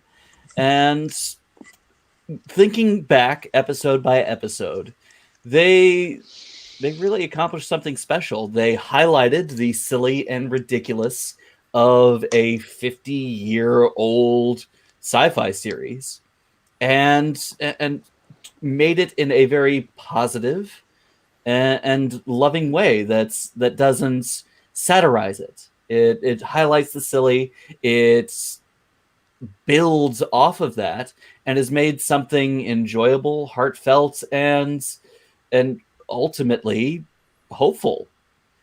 My only concern about it going forward is that as a show that focuses more on the Lower Decks, if it is to go on over multiple years, that it falls into the same issue that Star Trek has had in the past. In a military or paramilitary organization, the goal is to advance. The personal goal is to advance, to rank up, to gain more rank and authority. And if you stop and you stagnate, you're eventually shuffled out. Starfleet seems to be a bit more relaxed in this, Mariner being the key example. But I'm curious how long someone can remain lower decks. Boimler, a Lieutenant JG now, is still technically lower decks. He is not a senior officer yet.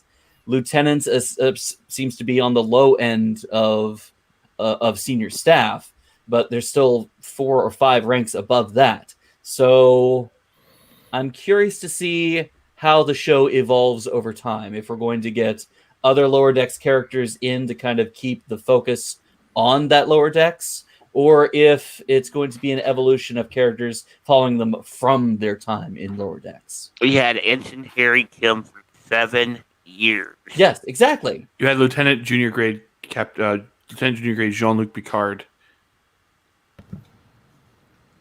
What about him? We had him like he didn't get when he didn't fight the Nazigan. Oh, you're talking. Yeah. You're talking about him. Yeah, right, that's right. Yeah, he was a Lieutenant JG for 20 years. So yeah, Starfleet is definitely a bit more relaxed on that, allowing people to coast if they want to, but they're not going to go anywhere. Right. So, but ambition, people without ambition seems very rare in Starfleet. Look at, I can't remember the name of the episode, but the guy who was the spiritual enlightenment guy. His edge, the thing he used to get ahead, was to be the spiritual explorer in order to stand out. O'Connor. Do what? Lieutenant O'Connor. Lieutenant O'Connor, voiced by Haley Joel Osment.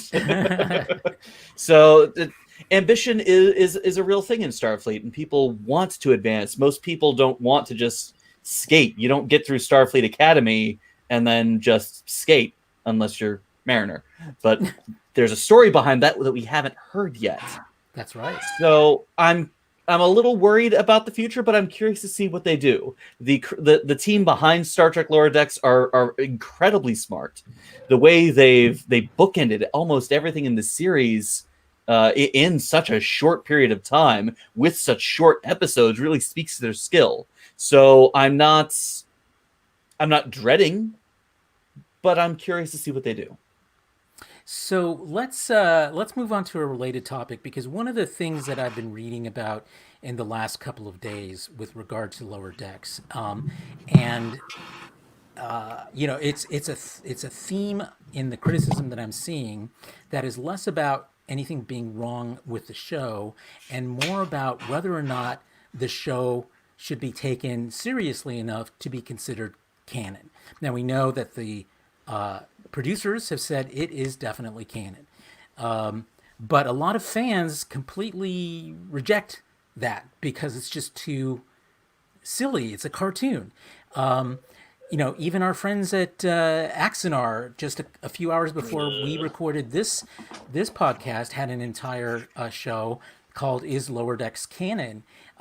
Which I find to be a useless debate, but it is not just restricted to them. Today, I have just read thread after thread after thread out on the internet, and particularly on Facebook, where thank you, Jason, where people are having, they're coming to loggerheads over this, and over what canon actually means. I mean, what does canon actually mean?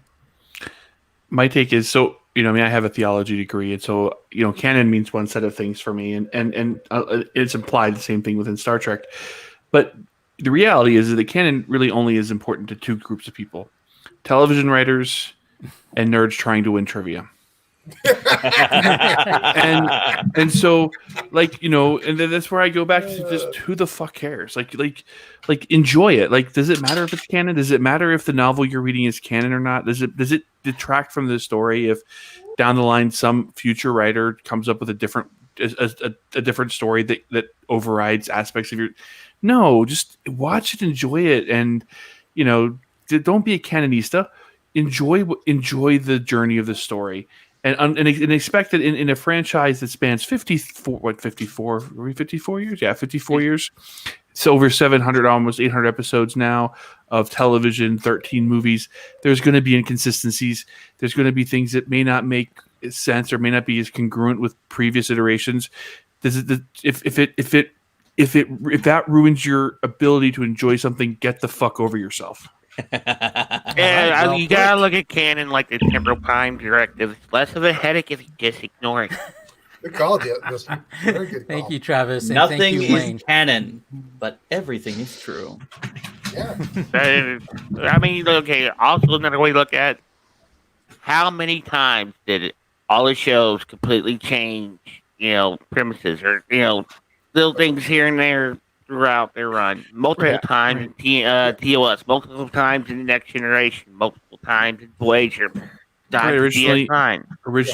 originally, Captain James R. Kirk was captain of the Yeah. United Spaceship Enterprise of the United Earth Space Probe Agency. And then Yeah. you had Captain Riker, which is spelled completely different than Riker. There's Ryker, I think. Not sure what's different.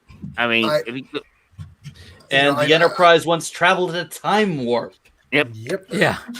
We broke Fantastic. the And time then warp. the original 7, series Enterprise had warp factor 15, I think, was the Oh, maximum. And Different the Enterprise A flew from Earth to the center of the galaxy in like what, like a 20 weekend? minutes.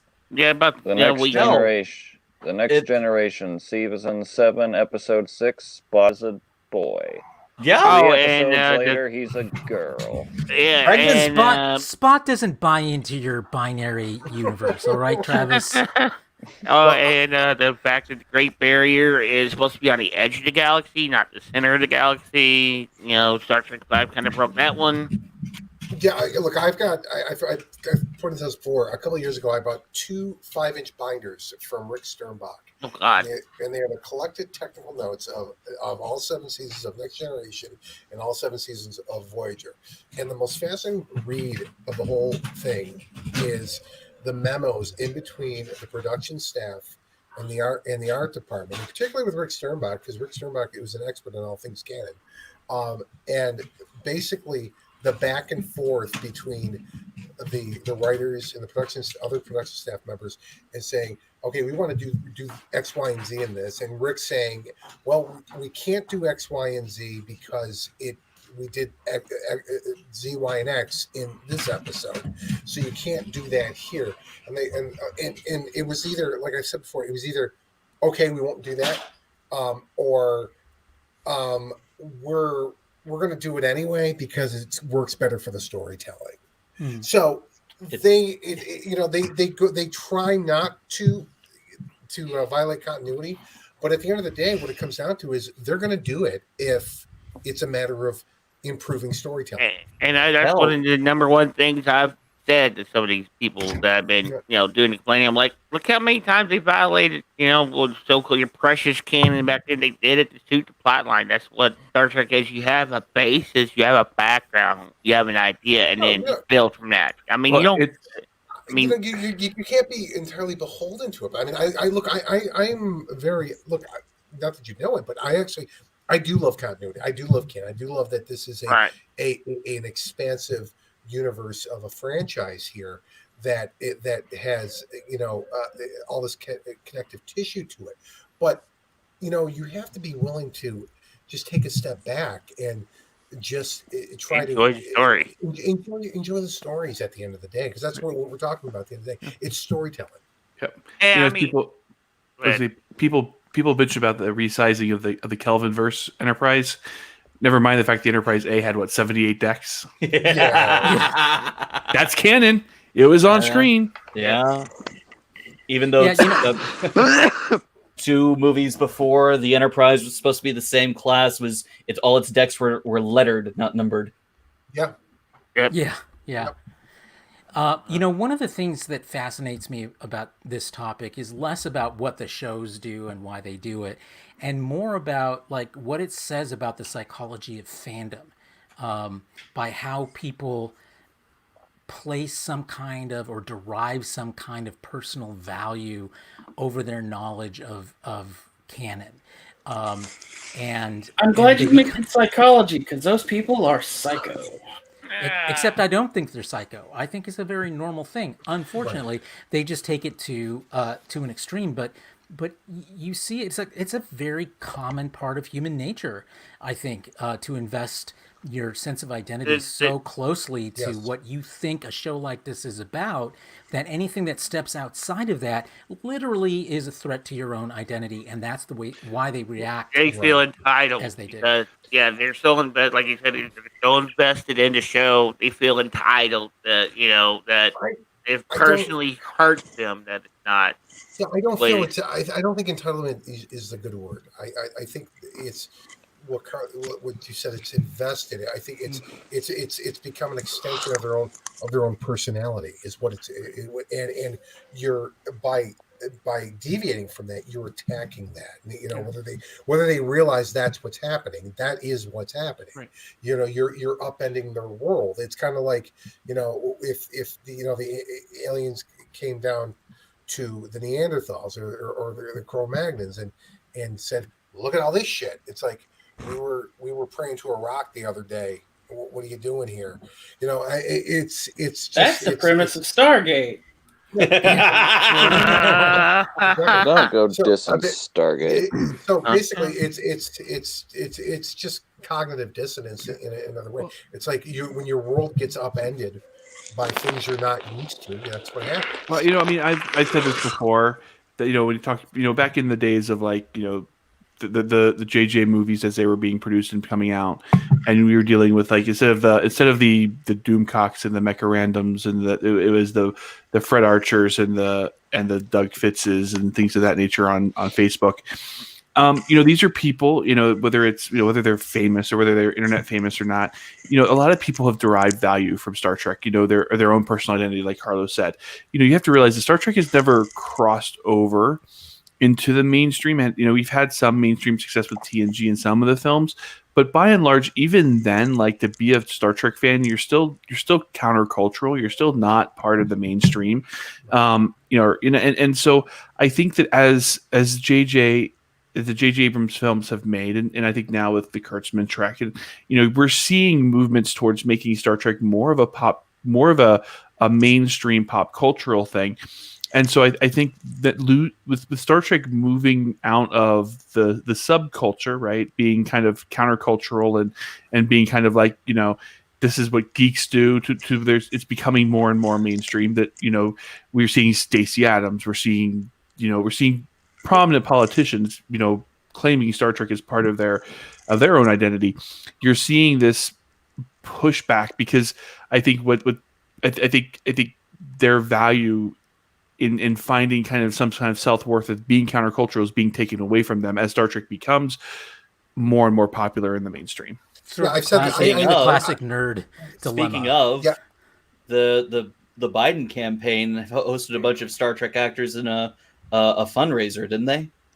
Yes, that happened. I'm not sure if it's happened yet or if it's scheduled for next week. I didn't look at the date. I think it's next week. I'll have to look at it. Yeah, so it has actors from all of the series appearing in this fundraiser. It's interesting to me that Star Trek is partisan, particularly when you consider back in the 90s, it was often TNG was often referred to as the Country Club Republicans version of the future. Right. Yeah. It's really funny because I've, in shit posting and other places on Facebook, everybody's like, well, Star Trek's always been political. Marina Sirtis said this, and I think it depends on how you define political. Politics to me is the issues of the day, not even the issues of the day, the leaders of the day, like who are we voting for and stuff like that. In that regard, Star Trek was never political, right? They never said don't vote for or vote for Lyndon Johnson, don't vote for Lyndon Johnson, or don't vote for Ronald Reagan, or don't. I mean, what it was very social. It was very socially aware. And I put this on, and as I've kind of marinated on this thought, Star Trek always showed us how to live, not who to vote for. And my concern is you're going to throw off by this movement and by them raising money for the Biden campaign. You're going to alienate the people who most need to see how to live, and learn and grow. The absurdity of a half black man, half white man fighting a half white man, half black man, I think in the 60s helped people see the absurdity of their own racism. And I hope that, you know, I understand that the cause of the moment is to see, you know, a better leader come out of this election.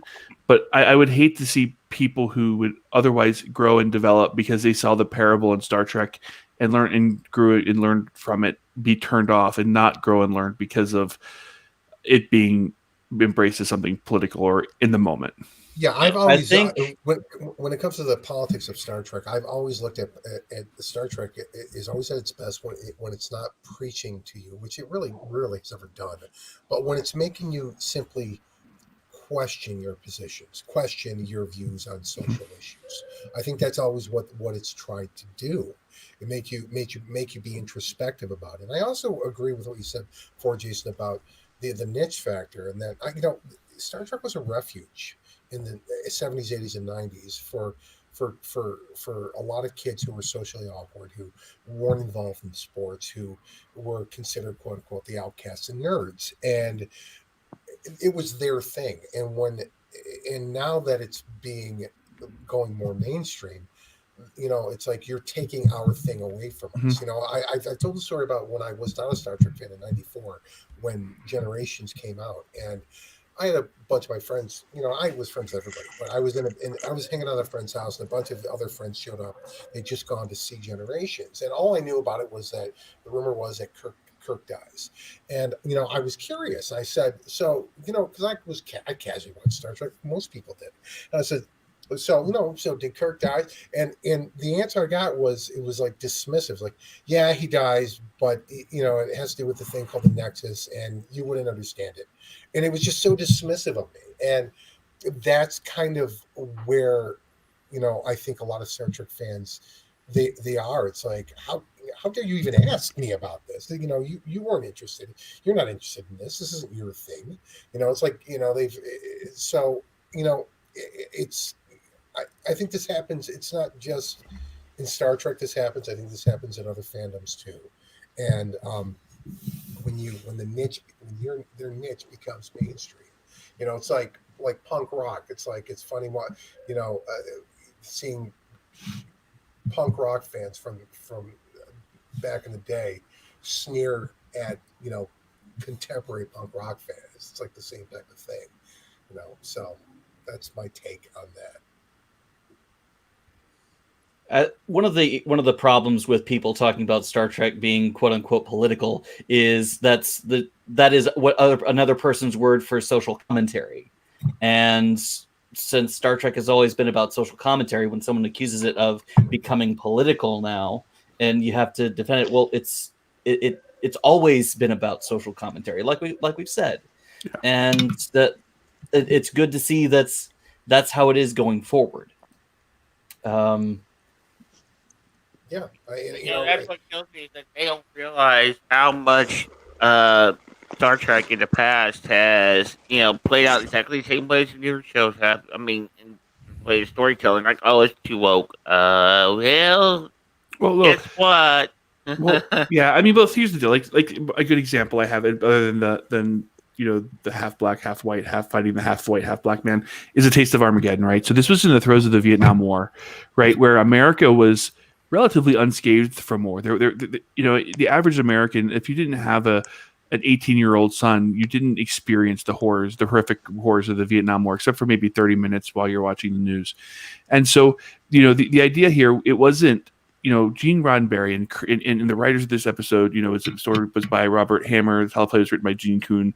You know, they didn't come out with a story that said the Vietnam War is bad, right? They didn't, it wasn't like that in your face. It was a story where you had a culture who was at war, who had found a way to sanitize the effects of war, much in the same way that, you know, by fighting the communists in Indochina, it was proxy. It wasn't happening within the United States. So, you know, we didn't have industry being destroyed. We weren't facing significant rationing. We weren't, you know, all we were doing was just sending 18-year-olds graduating high school over there to fight.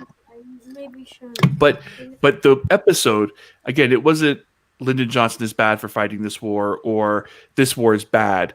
It was a commentary on the social construct of war as being, when you find a way to sanitize war, it just becomes too easy to continue it forever. And that was the message. And it wasn't That's a until lesson we haven't learned. right. And it wasn't until arguably that's exactly a lesson we haven't learned today, as what you described is exactly how the military and the many wars we're engaged in right now don't feel real to most people because they're not invested. No, they're video game wars. Yeah, I mean, people aren't really paying a price for it.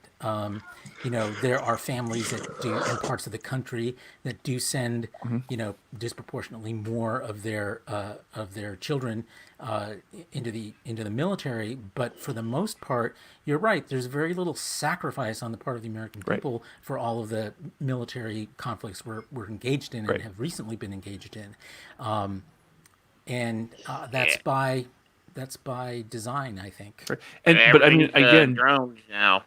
This is why I say it's more powerful to demonstrate that as a parable, right? As opposed and making that connection through a parable, as opposed to preaching a sermon or a sermonette about the evils of war. I mean, and that's where I think Star Trek has always excelled at. That's why when people talk about Star Trek being political, no, because it addresses the social issues of the day, absolutely, but it doesn't do it in a way that would alienate someone who may fall one way or another way on a political spectrum, and that hopefully like Sean said, it challenges them to think about where they stand. This is kind of part of the conversation that has gone on for the past several years in the gaming space, and the conversation itself. Yes, like video games themselves can be entirely political, but the problem here is that when you have the people, you have the same niche of introverted, geeky kids finding a space for themselves, and then wind up having it exposed like mainstream to all this other stuff. Yes, they've had this stuff for years, and the conversation winds up being keep politics out of blank, but what they're saying is keep your propaganda out of my blank. Because sure, I can have this game that is morally ambiguous about political topics, and that's cool. It's when you start trying to shove a narrative down my throat with your propaganda about how I should feel about the topic that I start taking offense. I can totally understand that. The trouble is that it's sometimes hard to tell where that line is, where the line is between, because I think most of these writers aren't going into it saying, thinking that what they're doing is propaganda. They're trying to express a point of view, and arguably, the stronger the point of view, the stronger a story is going to be. So I'm not disagreeing with you at all, son. I'm just saying that sometimes that line is not as clear as you think it might be, and people, depending on their political persuasion, may draw that line in a different place than other people might, and that's why I think it becomes very problematic. I think that's one of the core criticisms of Discovery Season 1, that the social commentary that they tried to illustrate in their narrative actually alienated people, not just in the story itself, but in the marketing. They famously said that the Klingons in Star Trek Discovery were Trump supporters, and that naturally alienated Trump supporters. And right, but then but then you're making, like, again, this is the danger of drawing that real world connection, right? Because now the producers say we're correlating this sort of xenophobic or aggressive behavior to this political group in the real world. Then you lose the very people who probably need to see themselves in the mirror of the Klingons in the show. Maybe. I mean, I think it's hard to know whether taking, any kind of stance would probably turn these people away anyway. And if you end up, because you think you're trying to bring them into the fold, you end up, muddying or watering down, the story. You end up with this pablum that appeals really to nobody because they're trying to not offend anybody. Good stories are going to offend people. Do you know where the best example of this middle of the road, non kind of intervention, I guess you could say, storytelling, social commentary storytelling was? The reporter in Picard. The one who interviews him. Who interviewed him? Yeah, early on. Mm-hmm. Because if you are on the like speaking in our current political climate of this hyperpolarization, if you were on the right, you saw left media as that reporter. If you're on the left, you saw right media as that reporter. But that reporter was just a reporter. She never purported to be on one side or the other. Just she was a reporter, and she was kind of hassling Picard. Right, and Picard, and Picard, depending upon your political persuasion, like he's either the Republican country club captain or he's the progressive leader. I think it's but I would challenge you, Carlos, in the again the idea. My line, where I think the line is making a direct connection to the contemporary politics, right? The who's leading the nation, who's running for which party, which party are we talking about? Like I think the parable, obviously you're going to see, you can see the xenophobia of the Trump supporters and the Klingons and remain Klingon or remain, and that sort of mantra. Make the Empire glorious again. Right. I mean, if you're looking for it, you'll see those things. But for the producers to say, "I'm going to connect the dots for you," if you're not paying attention, becomes problematic, because I do think that then you're really alienating people. Well, maybe so, but again, the problem is that what may be obvious to you is not exactly the intent of the writers and the producers. They may be inspired by what's going on in the real world, and they should be, if it's going to feel relevant and compelling to most viewers. But the issue is, around,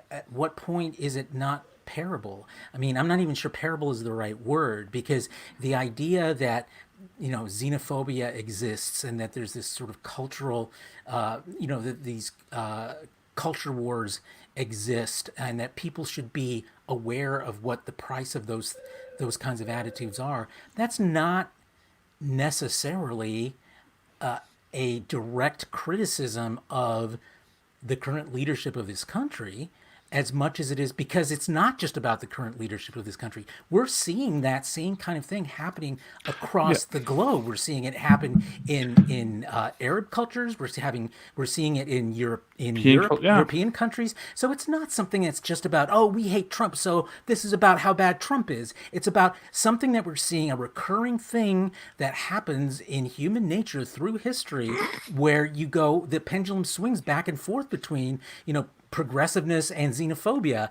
We happen to be more on that side right now, and it's important for shows like this to shine a light on that. And it's easy to dismiss it by saying, "Oh, they clearly don't like Trump," when that may not really be what the message is at all.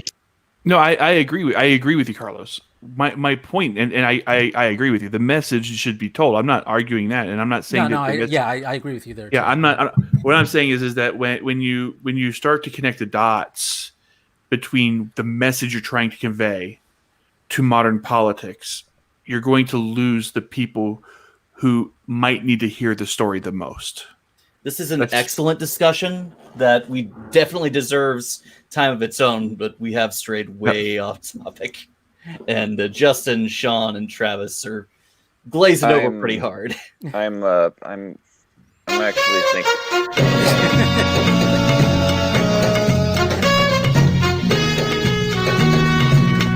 Okay, so we'll use that.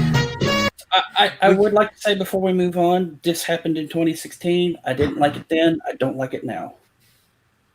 Not That sure what Star this Trek is, but that Star Trek actors would support one political party over another. I'm really not fazed by it either way. I mean, Well, they have. you guys. We're going to move on because Yeah, let's we not can get talk into about it. politics more. This is a rabbit I, hole that we can't. That we Yeah, no, it's the a black great We rabbit already hole lost we can't help but viewers. be drawn We lost into. viewers. Yeah. I'm actually feeling very drained right now, so I'm gonna head out. I'm just mentally exhausted right now. So Okay. Well, take care of Lane too. Thanks for joining us, Go Travis. suck in your little water and go night. Let's You go ahead and guys move have a good into one. some other and Spider-Man because Sony owns the rights to Spider-Man and Disney owns Marvel proper, and so there was a whole thing where they looked like they were going apart. Then they came to an agreement in which they were coming together. Spider-Man 3 is heading towards production, and we got a bunch of Spider-Man 3 news. Last week we talked about the return of Electro and some other classic Spider-Man villains that we saw in the first Spider-Man 3 coming back now. But this week's news I thought was interesting because it was not about the villains. It was about the role that Tony Stark, that Iron Man played in vis-a-vis Peter Parker, which was a mentor, father figure. And of course, Tony Stark died. Sorry, spoilers for, but Tony Stark died. And apparently they are going to have the character of Doctor Strange replace Spider-Man, replace Iron Man as Spider-Man's mentor. I thought it was an interesting choice. Is it a good choice, bad choice? What do you guys think? I like it. I like it. More Benedict Cumberbatch, the better. Yeah, exactly. I mean, that was literally going to be my argument right there. I mean, and I like him as Doctor Strange, and I like the. You would make a character good lot. mentor for that particular Peter Parker, I Well, think. And Look, Tony Stark, the Tony Stark played by in the MCU and Doctor Strange, they're very similar characters. I mean, this was in their attitudes and and kind of cockiness about them. So I kind of think I think it's a good transition. I think it's a good idea. I like it. Other thoughts? Doctor Strange as the new mentor. yeah, I mean, I think it's good. I think because it's he's basically the Uncle Tony, he's like Tony Stark, the uncle to Tony Stark. So this would be basically like an uncle mentor for Peter Parker. So you have Tony Stark, or you have the crazy uncle that comes in and takes over. And he's not a stranger. Yeah. So there we go. Oh my God! I just see what I You did didn't there. realize that you did that? I was Bad. referencing the fact that they Bad. interacted in Infinity War. Yep. they I did. see Bad. myself out. Yeah. Go get your own hammer and whack yourself in the head, please. No. No, what I really liked about this news was that it bespeaks a stronger tie between what Sony is doing and what Disney is doing with the MCU, and seeing them continue to weave them together like that, I think can only be a good thing. I'm just glad you're talking again. Huh? Well, yeah, when they talked about splitting them up, I was like, this is stupid for both parties. Like, this is, because, I mean, I don't see Doctor Strange as a straight up replacement for Tony Stark. I think that's Spider-Man in the MCU right now. And I think for Disney to let that character go away, especially since the Tom Holland version is probably the most beloved. I'll even say it's even more beloved than the Tobey Maguire version. Yeah, I think so too. I think he has that heart that even Tobey Maguire didn't have. And so I think that, and then Sony to lose the connections to that larger universe, it was, the whole idea of them divorcing was ridiculously dumb. And I'm glad the cooler heads prevailed. All right. I'm glad That's they're like, okay. wait a minute, this would be We're absolutely gonna horrible. move on.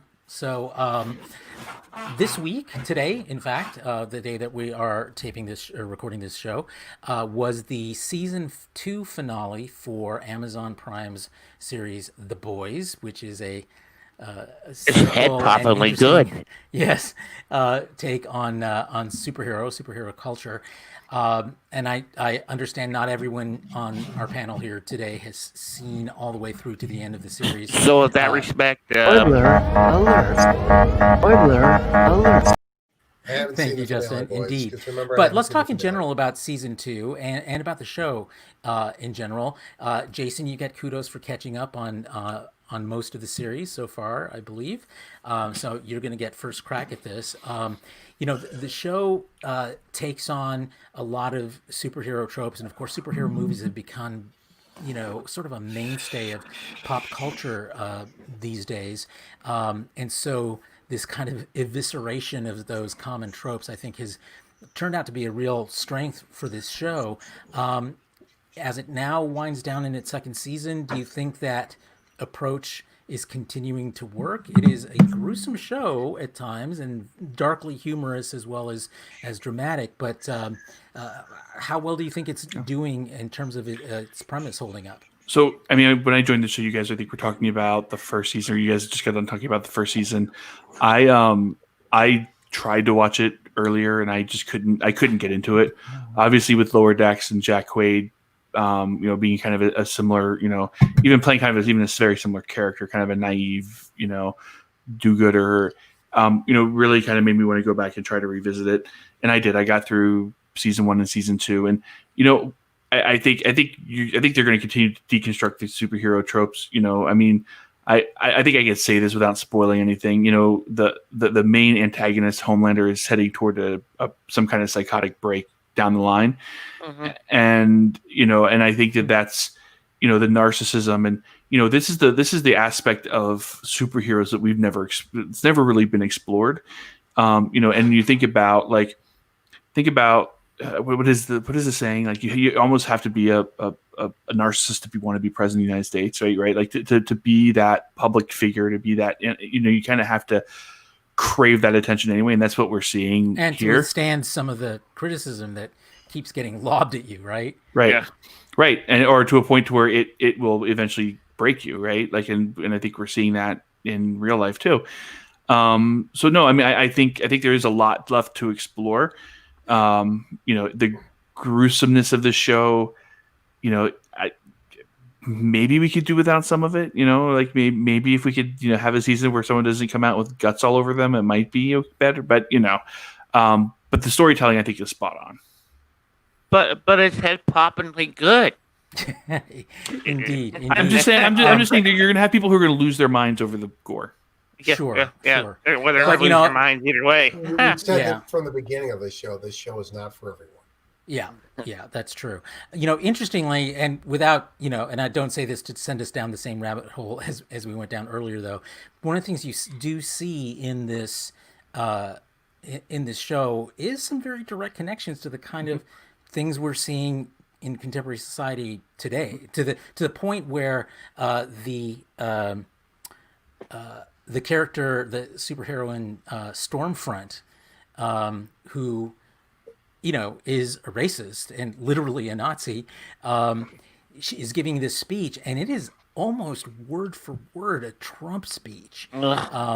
So does that work better here than when what we were talking about before with Star Trek? It did up until you made that connection. Watch the second to last episode again. And her name is Stormfront. My God, Stormfront is a Nazi website, for God's sake. Yeah. I think that Star Trek presents a humanity that we grow out of our political differences to embrace each other. This is a satire of just our culture as a whole, right?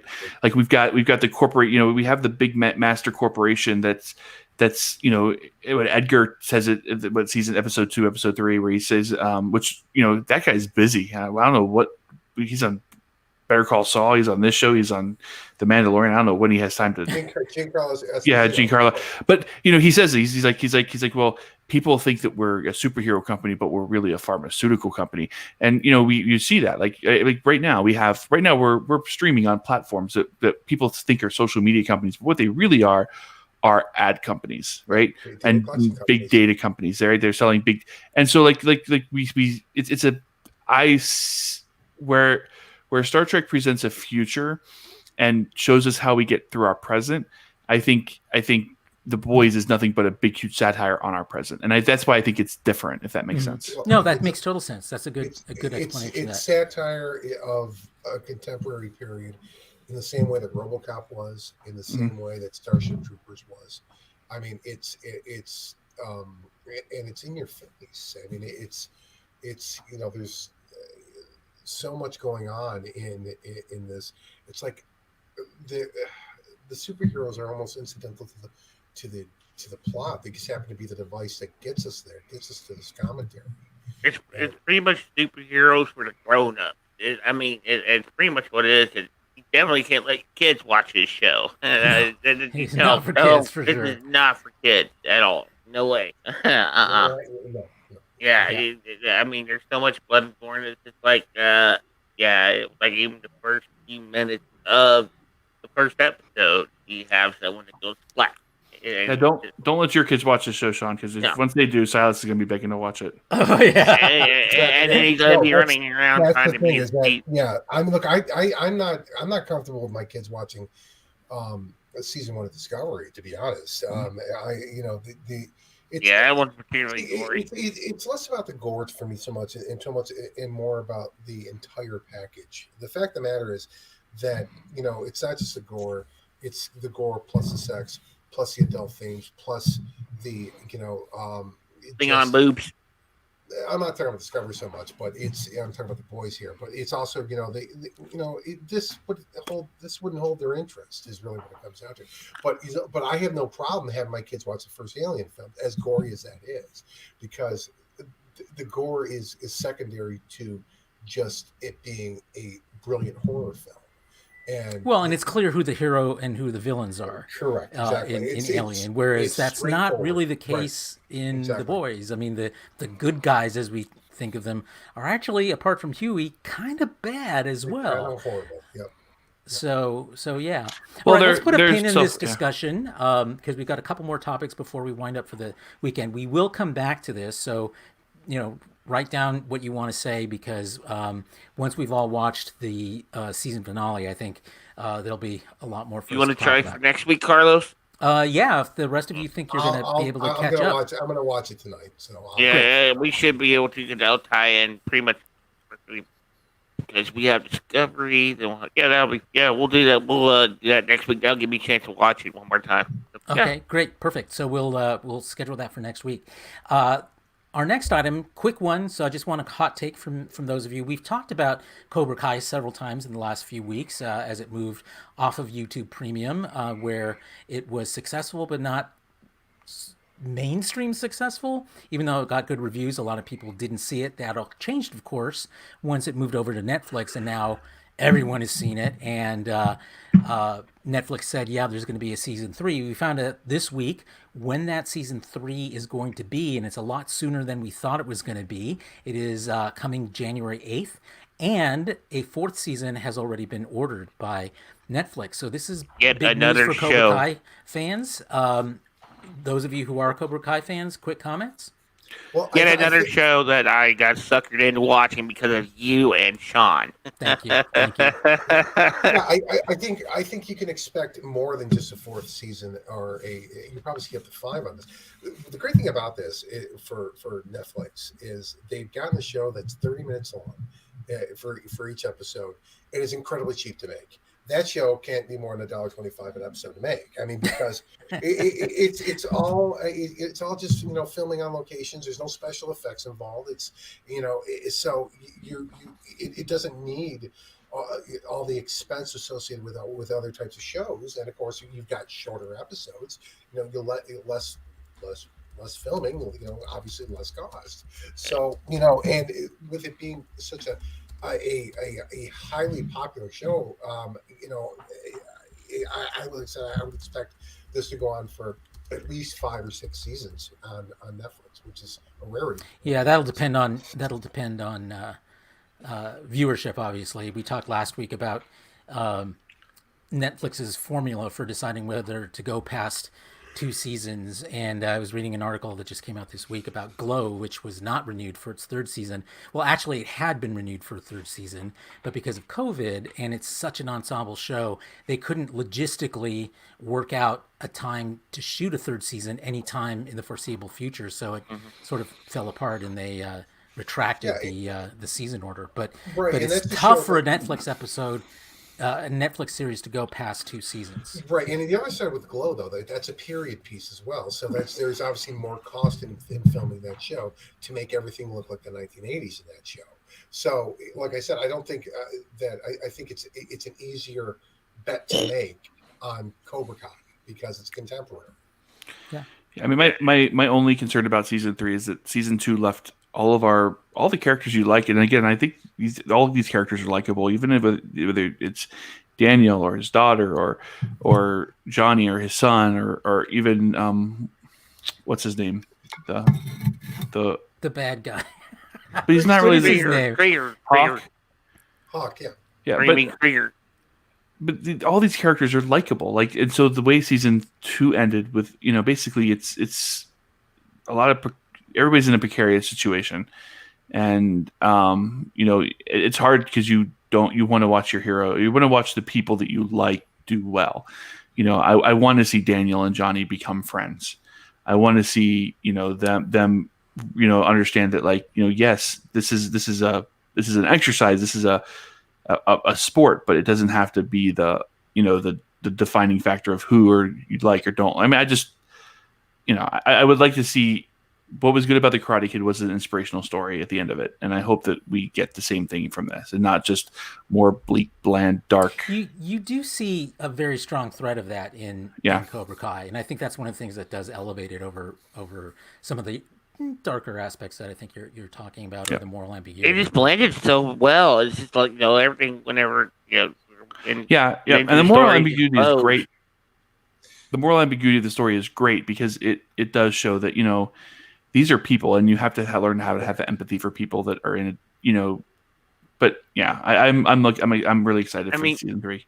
Yeah, whenever I first heard of Cobra Kai, after you and Sean were talking about on one of the shows, I was like, oh god, another sequel to a movie, and we'll see how bad this sucks. And I'm like, oh shit, this is actually really good, and I got hooked, and I binged all 2 seasons within a couple days. I'm just like, I want more. Yeah, it's one of those wonderful shows where, despite each episode only being 30 minutes, it feels longer. It does, and it all connects. It all flows. It all connects together. One episode to the next. I mean, it's so well crafted. Kind of like Lower Decks. I was thinking the same thing. Yeah, but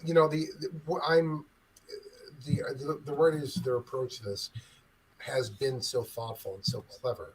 And whereas, it's like they left us with this cliffhanger. It's like what's funny about Best of Both Worlds is that at the end of Best of Both Worlds 1, they didn't really know where they were going with it, which is clear in Best of Both Worlds 2. Okay, I think we all agree that Best of Both Worlds 1 is the better of the two of that two-parter. But they have increasingly they keep up in the ante where you're like, oh my god, because every episode is a cliffhanger, and they do an excellent job of tying up those loose ends of taking it to the next level. And I expect the same for season 3, where picking up where it left off. It's just a really smart group of writers on the show. Yep. Indeed. Okay. Any last thoughts, Ross, Sun, before we move on?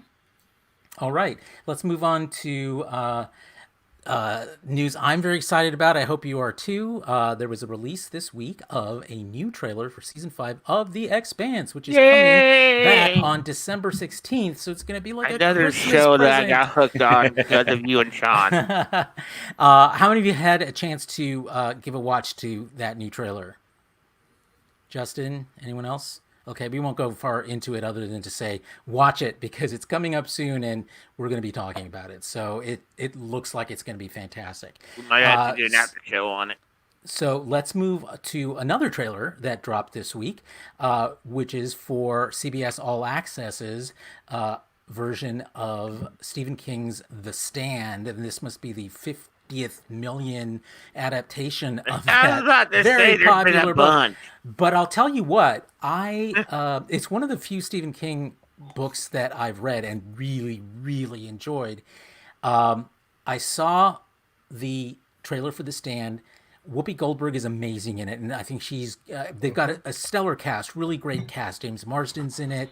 What's his name? Stellan Skarsgård is in it. It's a great cast. It's longer. It's a mini limited series, I guess. So it's many episodes, but not season after season. It looks pretty good. Anybody get a chance to watch it today? I did. Sean? I'm impressed. It seems very different from the I think it was a 94, 95 miniseries. I own it. Maybe it was 93. I was lucky enough. I picked up the whole miniseries for $12 a couple of months ago. I was like, yes, and Blu-ray. So I love the original miniseries. I've never actually read the book. I love the original miniseries. This take seems to be, and it's described as being a different style of telling the story. The cast looks great. The trailer looks great. I'm really looking forward to it. The Stand is I think it's whether I don't know what people talk about in the sense, but it really is his opus.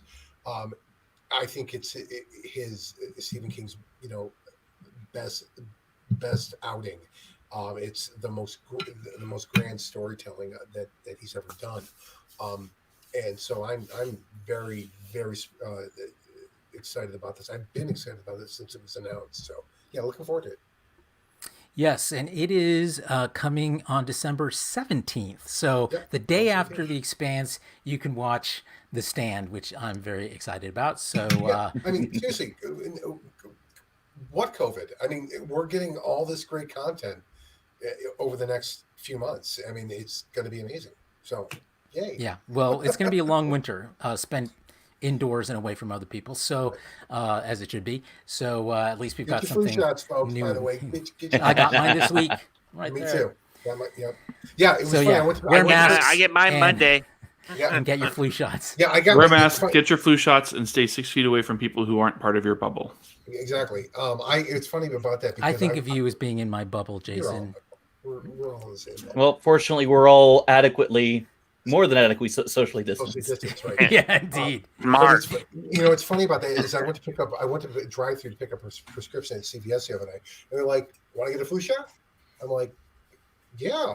So, come on in. And I'm like, their pharmacies are just they're pitching it to everyone who walks through the door, and it's either free or ridiculously reduced. And my insurance covered it, but so it's dirt cheap. And one thing we don't need to deal with during COVID is also the flu. So yeah. So right. Yeah, yes, that's a PSA for today.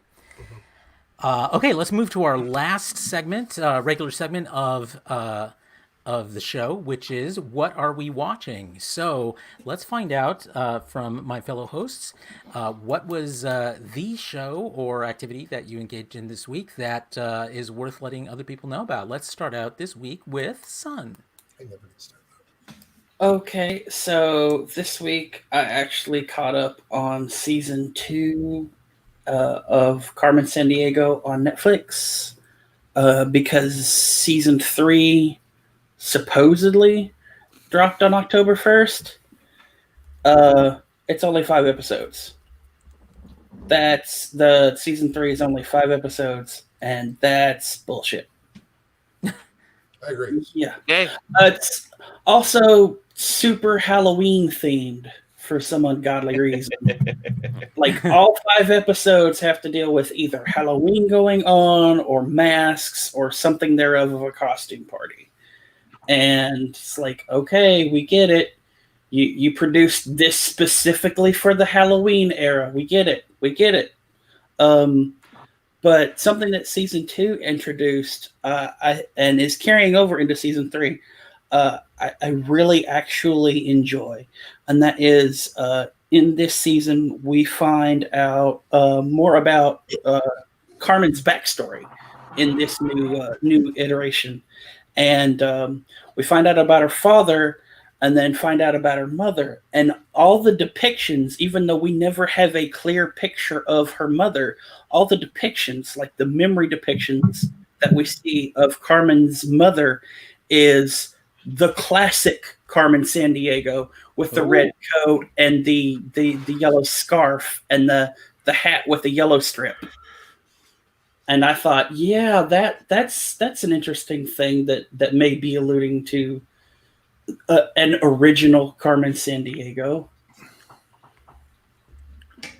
Nice. Yeah, I actually saw the trailer for that too, and I was kind of impressed.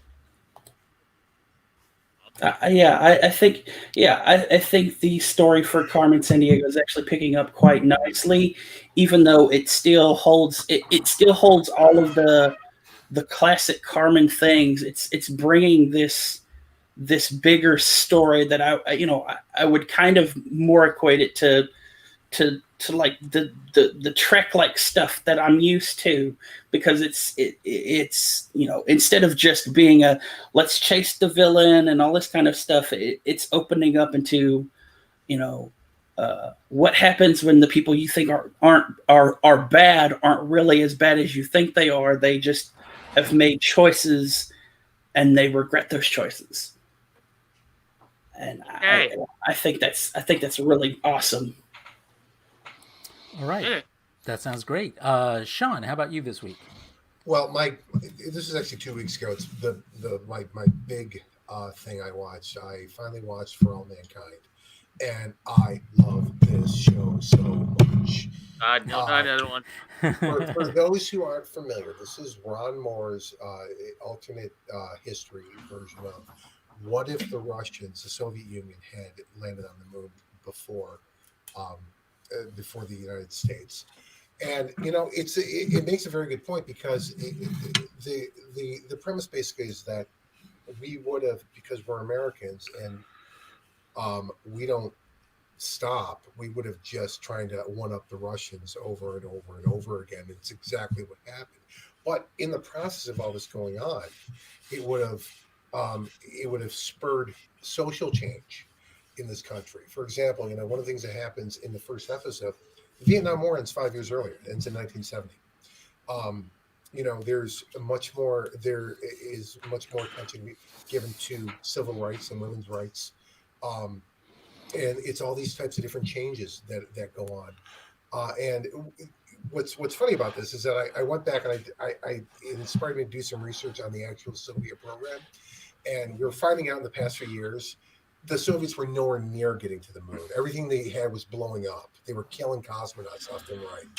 But when you get past that conceit of the show, and if you don't know that, it really is an absolutely wonderful vision, because it's based on it's so realistic in that it's based on many actual astronauts and people involved with the space program, and it's like you're watching history, but it didn't really, but then really didn't happen.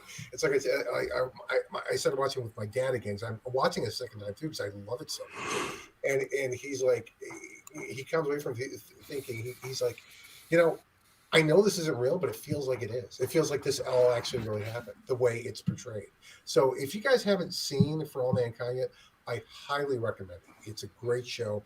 And again, more brilliance from Ron D. Moore. And of course, that inspired me to, again, watch another viewing of Battlestar Galactica, which I am now into almost done with the first season with again, because you have to. All right. I'm going to take that as my opportunity to encourage people to watch Raised by Wolves again, because it shares so many themes with Battlestar Galactica and is very well done in its own way. It is not like Battlestar Galactica in its look, a little bit in its feel, but not in its look at all. And it's a totally different kind of story, but very many similar themes. And I think they pulled it off. They just had their season finale last week, and and has already been renewed for a second season. Is Raised by Wolves also by Ron Moore? No, Raised by Wolves is Ridley Scott. Okay. So Well, you see then. a lot of Prometheus in there, a little bit of aliens in there. So you Hey, see Trevor. yeah. Justin, how about you this week? I'm started on a rewatch of Discovery season 2, leading up to the premiere. They've been also playing space engineers. Hey, that's pretty much it. Because I always try to watch the show the season before the new season premieres. With season 3 Discovery starting next week, no time like the president to start a rewatch. Awesome. And Jason? So just we had a spoiler earlier. I've been trying to catch up on The Boys, so that's pretty much been what I've been watching. So I'm glad you took the time. Thanks. Yep, and that's basically kind of like I've shared my thoughts before, about the show and why it's. I think it's really important social satire and really examine. I mean, it was really hard to get through the darker aspects of it, but whether it's corporate responsibility or corporate mayhem or whatever, like it's the deification of our pop culture celebrities, and we don't really vet them as far as what their characters and things like that. We just it's what do they do for us? How do they make us feel? Is whether they get their stars on the rise or not, and when they do something bad, we really don't give a crap. We want them to be them. So that's really been it, and it's been really interesting to watch it. All right. And bringing up the rear, the eyebrows of Doom himself. What did you watch this week? Well, a lot more background noise. I finally got my 3D printer running again, so it's kind of hard to watch anything while that thing's running. Been printing up a whole bunch of bits for the army I talked about last week. Mm-hmm. But one notable thing I did watch was for my composition class for this week was Noam Chomsky's The 10 Principles of the Concentration of Wealth and Power. It's a very fascinating look at how oligarchies concentrate wealth and power for themselves and try and keep the rest of the population down. It was quite fascinating to watch and chilling to think about the parallels that have and parts of those principles that have been a part of our society for decades, and to really reflect on how that has shaped society and how to potentially reverse course and correct what's been done. Indeed. Chomsky can be kind of a pessimist, but he's certainly thought-provoking, for sure. Fortunately, it ended on enough of a high note for me to dig myself out of a potential depressive episode. Very good. Very good. But when you've thought about those principles for long enough, as he certainly has, I imagine it can be quite easy to be pessimistic. Indeed. Well, thank you all for your continued wit and wisdom for the show. We're going to bring it to a close now. So folks at home, thanks for joining us. And for those of my fellow hosts who need to leave, have a great weekend. For those of you who are staying for our regular after show segment, Florida Man, please stick with us for a little bit as we cover the big Florida Man stories of the week before we send you off to your weekend. So thanks for being with us. A couple of program notes. Remember that next week we're going to be starting our reviews of Star Trek Discovery Season 3. So join us for that. And Justin, what else? Soon after that, we'll be doing Mandalorian as well. That's right. It premieres on October 31st or 30th, I think. I think what we're going to do is just combine both the shows and just work whatever extra topics in we have. Yeah, so side, we'll yeah. we'll temporarily shift the focus of this show to more of to two major review segments for Discovery and Mandalorian, and then with a little bit of attention to other news stories of the week. So that's what we'll be doing through through into next year as we wrap up those two series. Suffocating seasons. geekiness. Indeed. So please plan on joining us for that starting next week. And otherwise, have a great week. Stick around for Florida Man.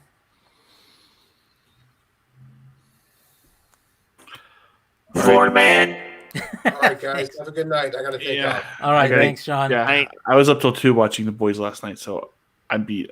I gotta go. Really? You don't even have one Florida Man story? You always have at least one good one. Oh, Florida You Man. know you got one. You know you got a couple. You gotta have a few first and off. I've got a few. Why I'll don't sign you? off with Blake Why don't you Frost. go ahead, son, while Jason looks up one for himself. Okay. In GTA news, Florida man arrested after trying to carjack 4 different drivers. Florida Man. Now, wait. You have to explain that one to me. Like, did he try and fail 4 times, or try and fail 3 times and finally get it right on the 4th time, or what? What? He failed all 4 times and then was arrested for his efforts. Ah, I see. That's a good. Florida Man. Thank you, Justin. Oh, Florida man arrested after requesting ballot for dead wife. Yeah, we covered that last week. Oh, this was Florida Man. Florida Man dresses up as Rambo, shoots up bar, still gets his ass kicked. We covered that Florida week Man. before. Did we?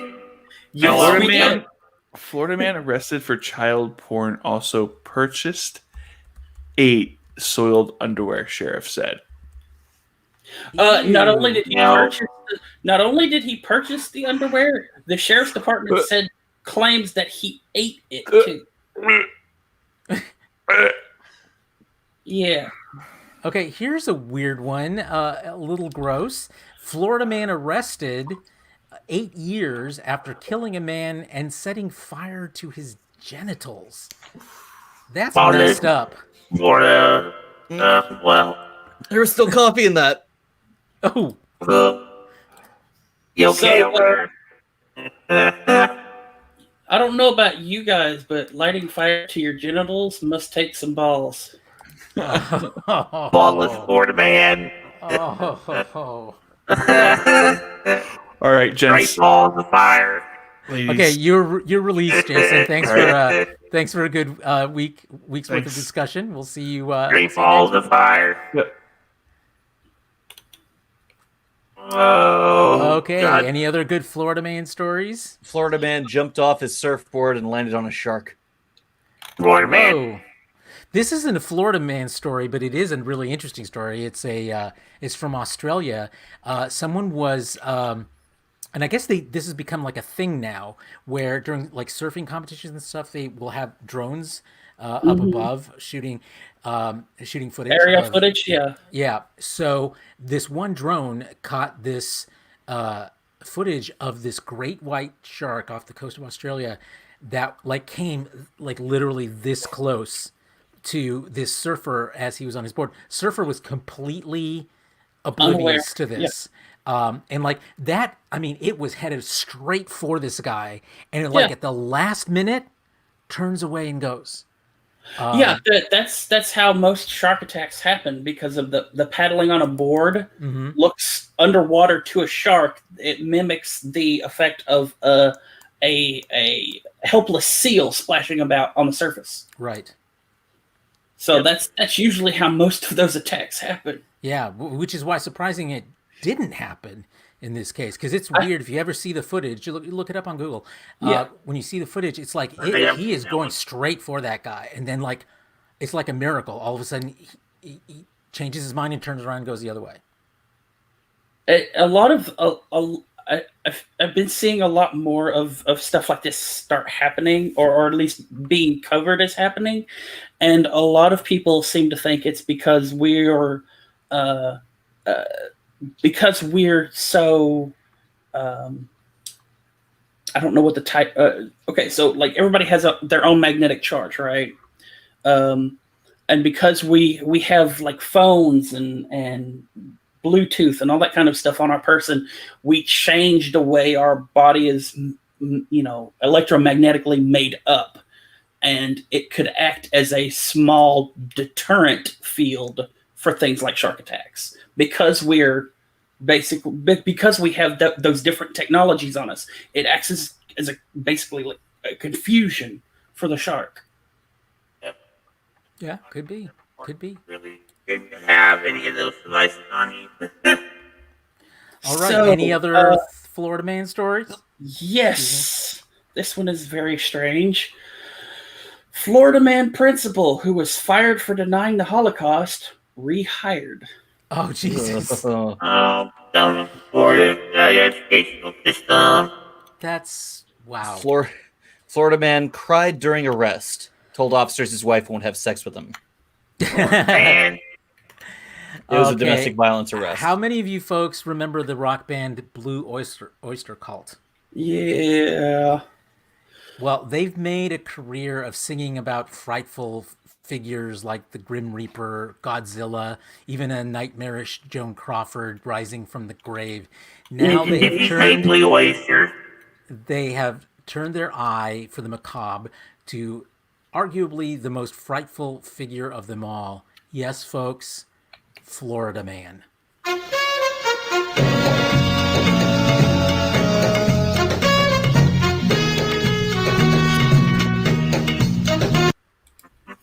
So in the world of the animal kingdom, Florida emu captured after chasing people around Jacksonville's west side.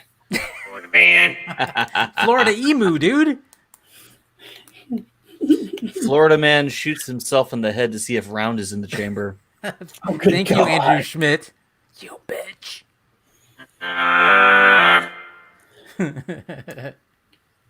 Florida man arrested after brandishing AK-47, firing warning shot at census worker. Florida man. Those census workers can be really intrusive, man. Yet Florida again. man. Florida man bans smoking in his crowded, windowless, 100% open dive bar to prevent COVID-19. Okay. Florida man. Sorry, that took a minute to process. You are the worst. That's true. I am. All right, last chance. Thank you, Andrew. You. Any last Florida man stories before we take off for the week? Florida man beats girl unconscious in Costland food court after she denies his flirtatious advances. Whoa, Florida man, dude. No, that's not cool, Florida man. Not cool. Not cool.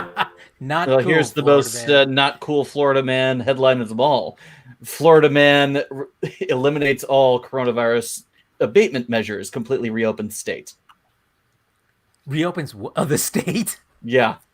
That Florida man is also the governor. I was gonna say yes, Ron DeSantis. Patient zero, Florida man. All right, well, that's all I've got for Florida man this week. Oh, wait. Apparently, someone is in Florida this week. Oh, Alec Peters is in Florida this week. How appropriate. Well, you know what? They can have. He's the perfect fit. So here's the Darwin Florida man story for the week. Oh. Florida man commits carjacking and then is fatally shot during a road rage incident short time later. Karma, Florida man. Karma, Florida man. Indeed. Okay, Florida last man chance, gets anybody else? karma. All right. If not, then thank you for joining us for our Florida Man after segment, and we will see you again next week with the regular Super Geeks show, and of course, next week's slew of Florida Man stories. And Discovery After Show launches next week. Indeed. Well, Friday. See y'all later. And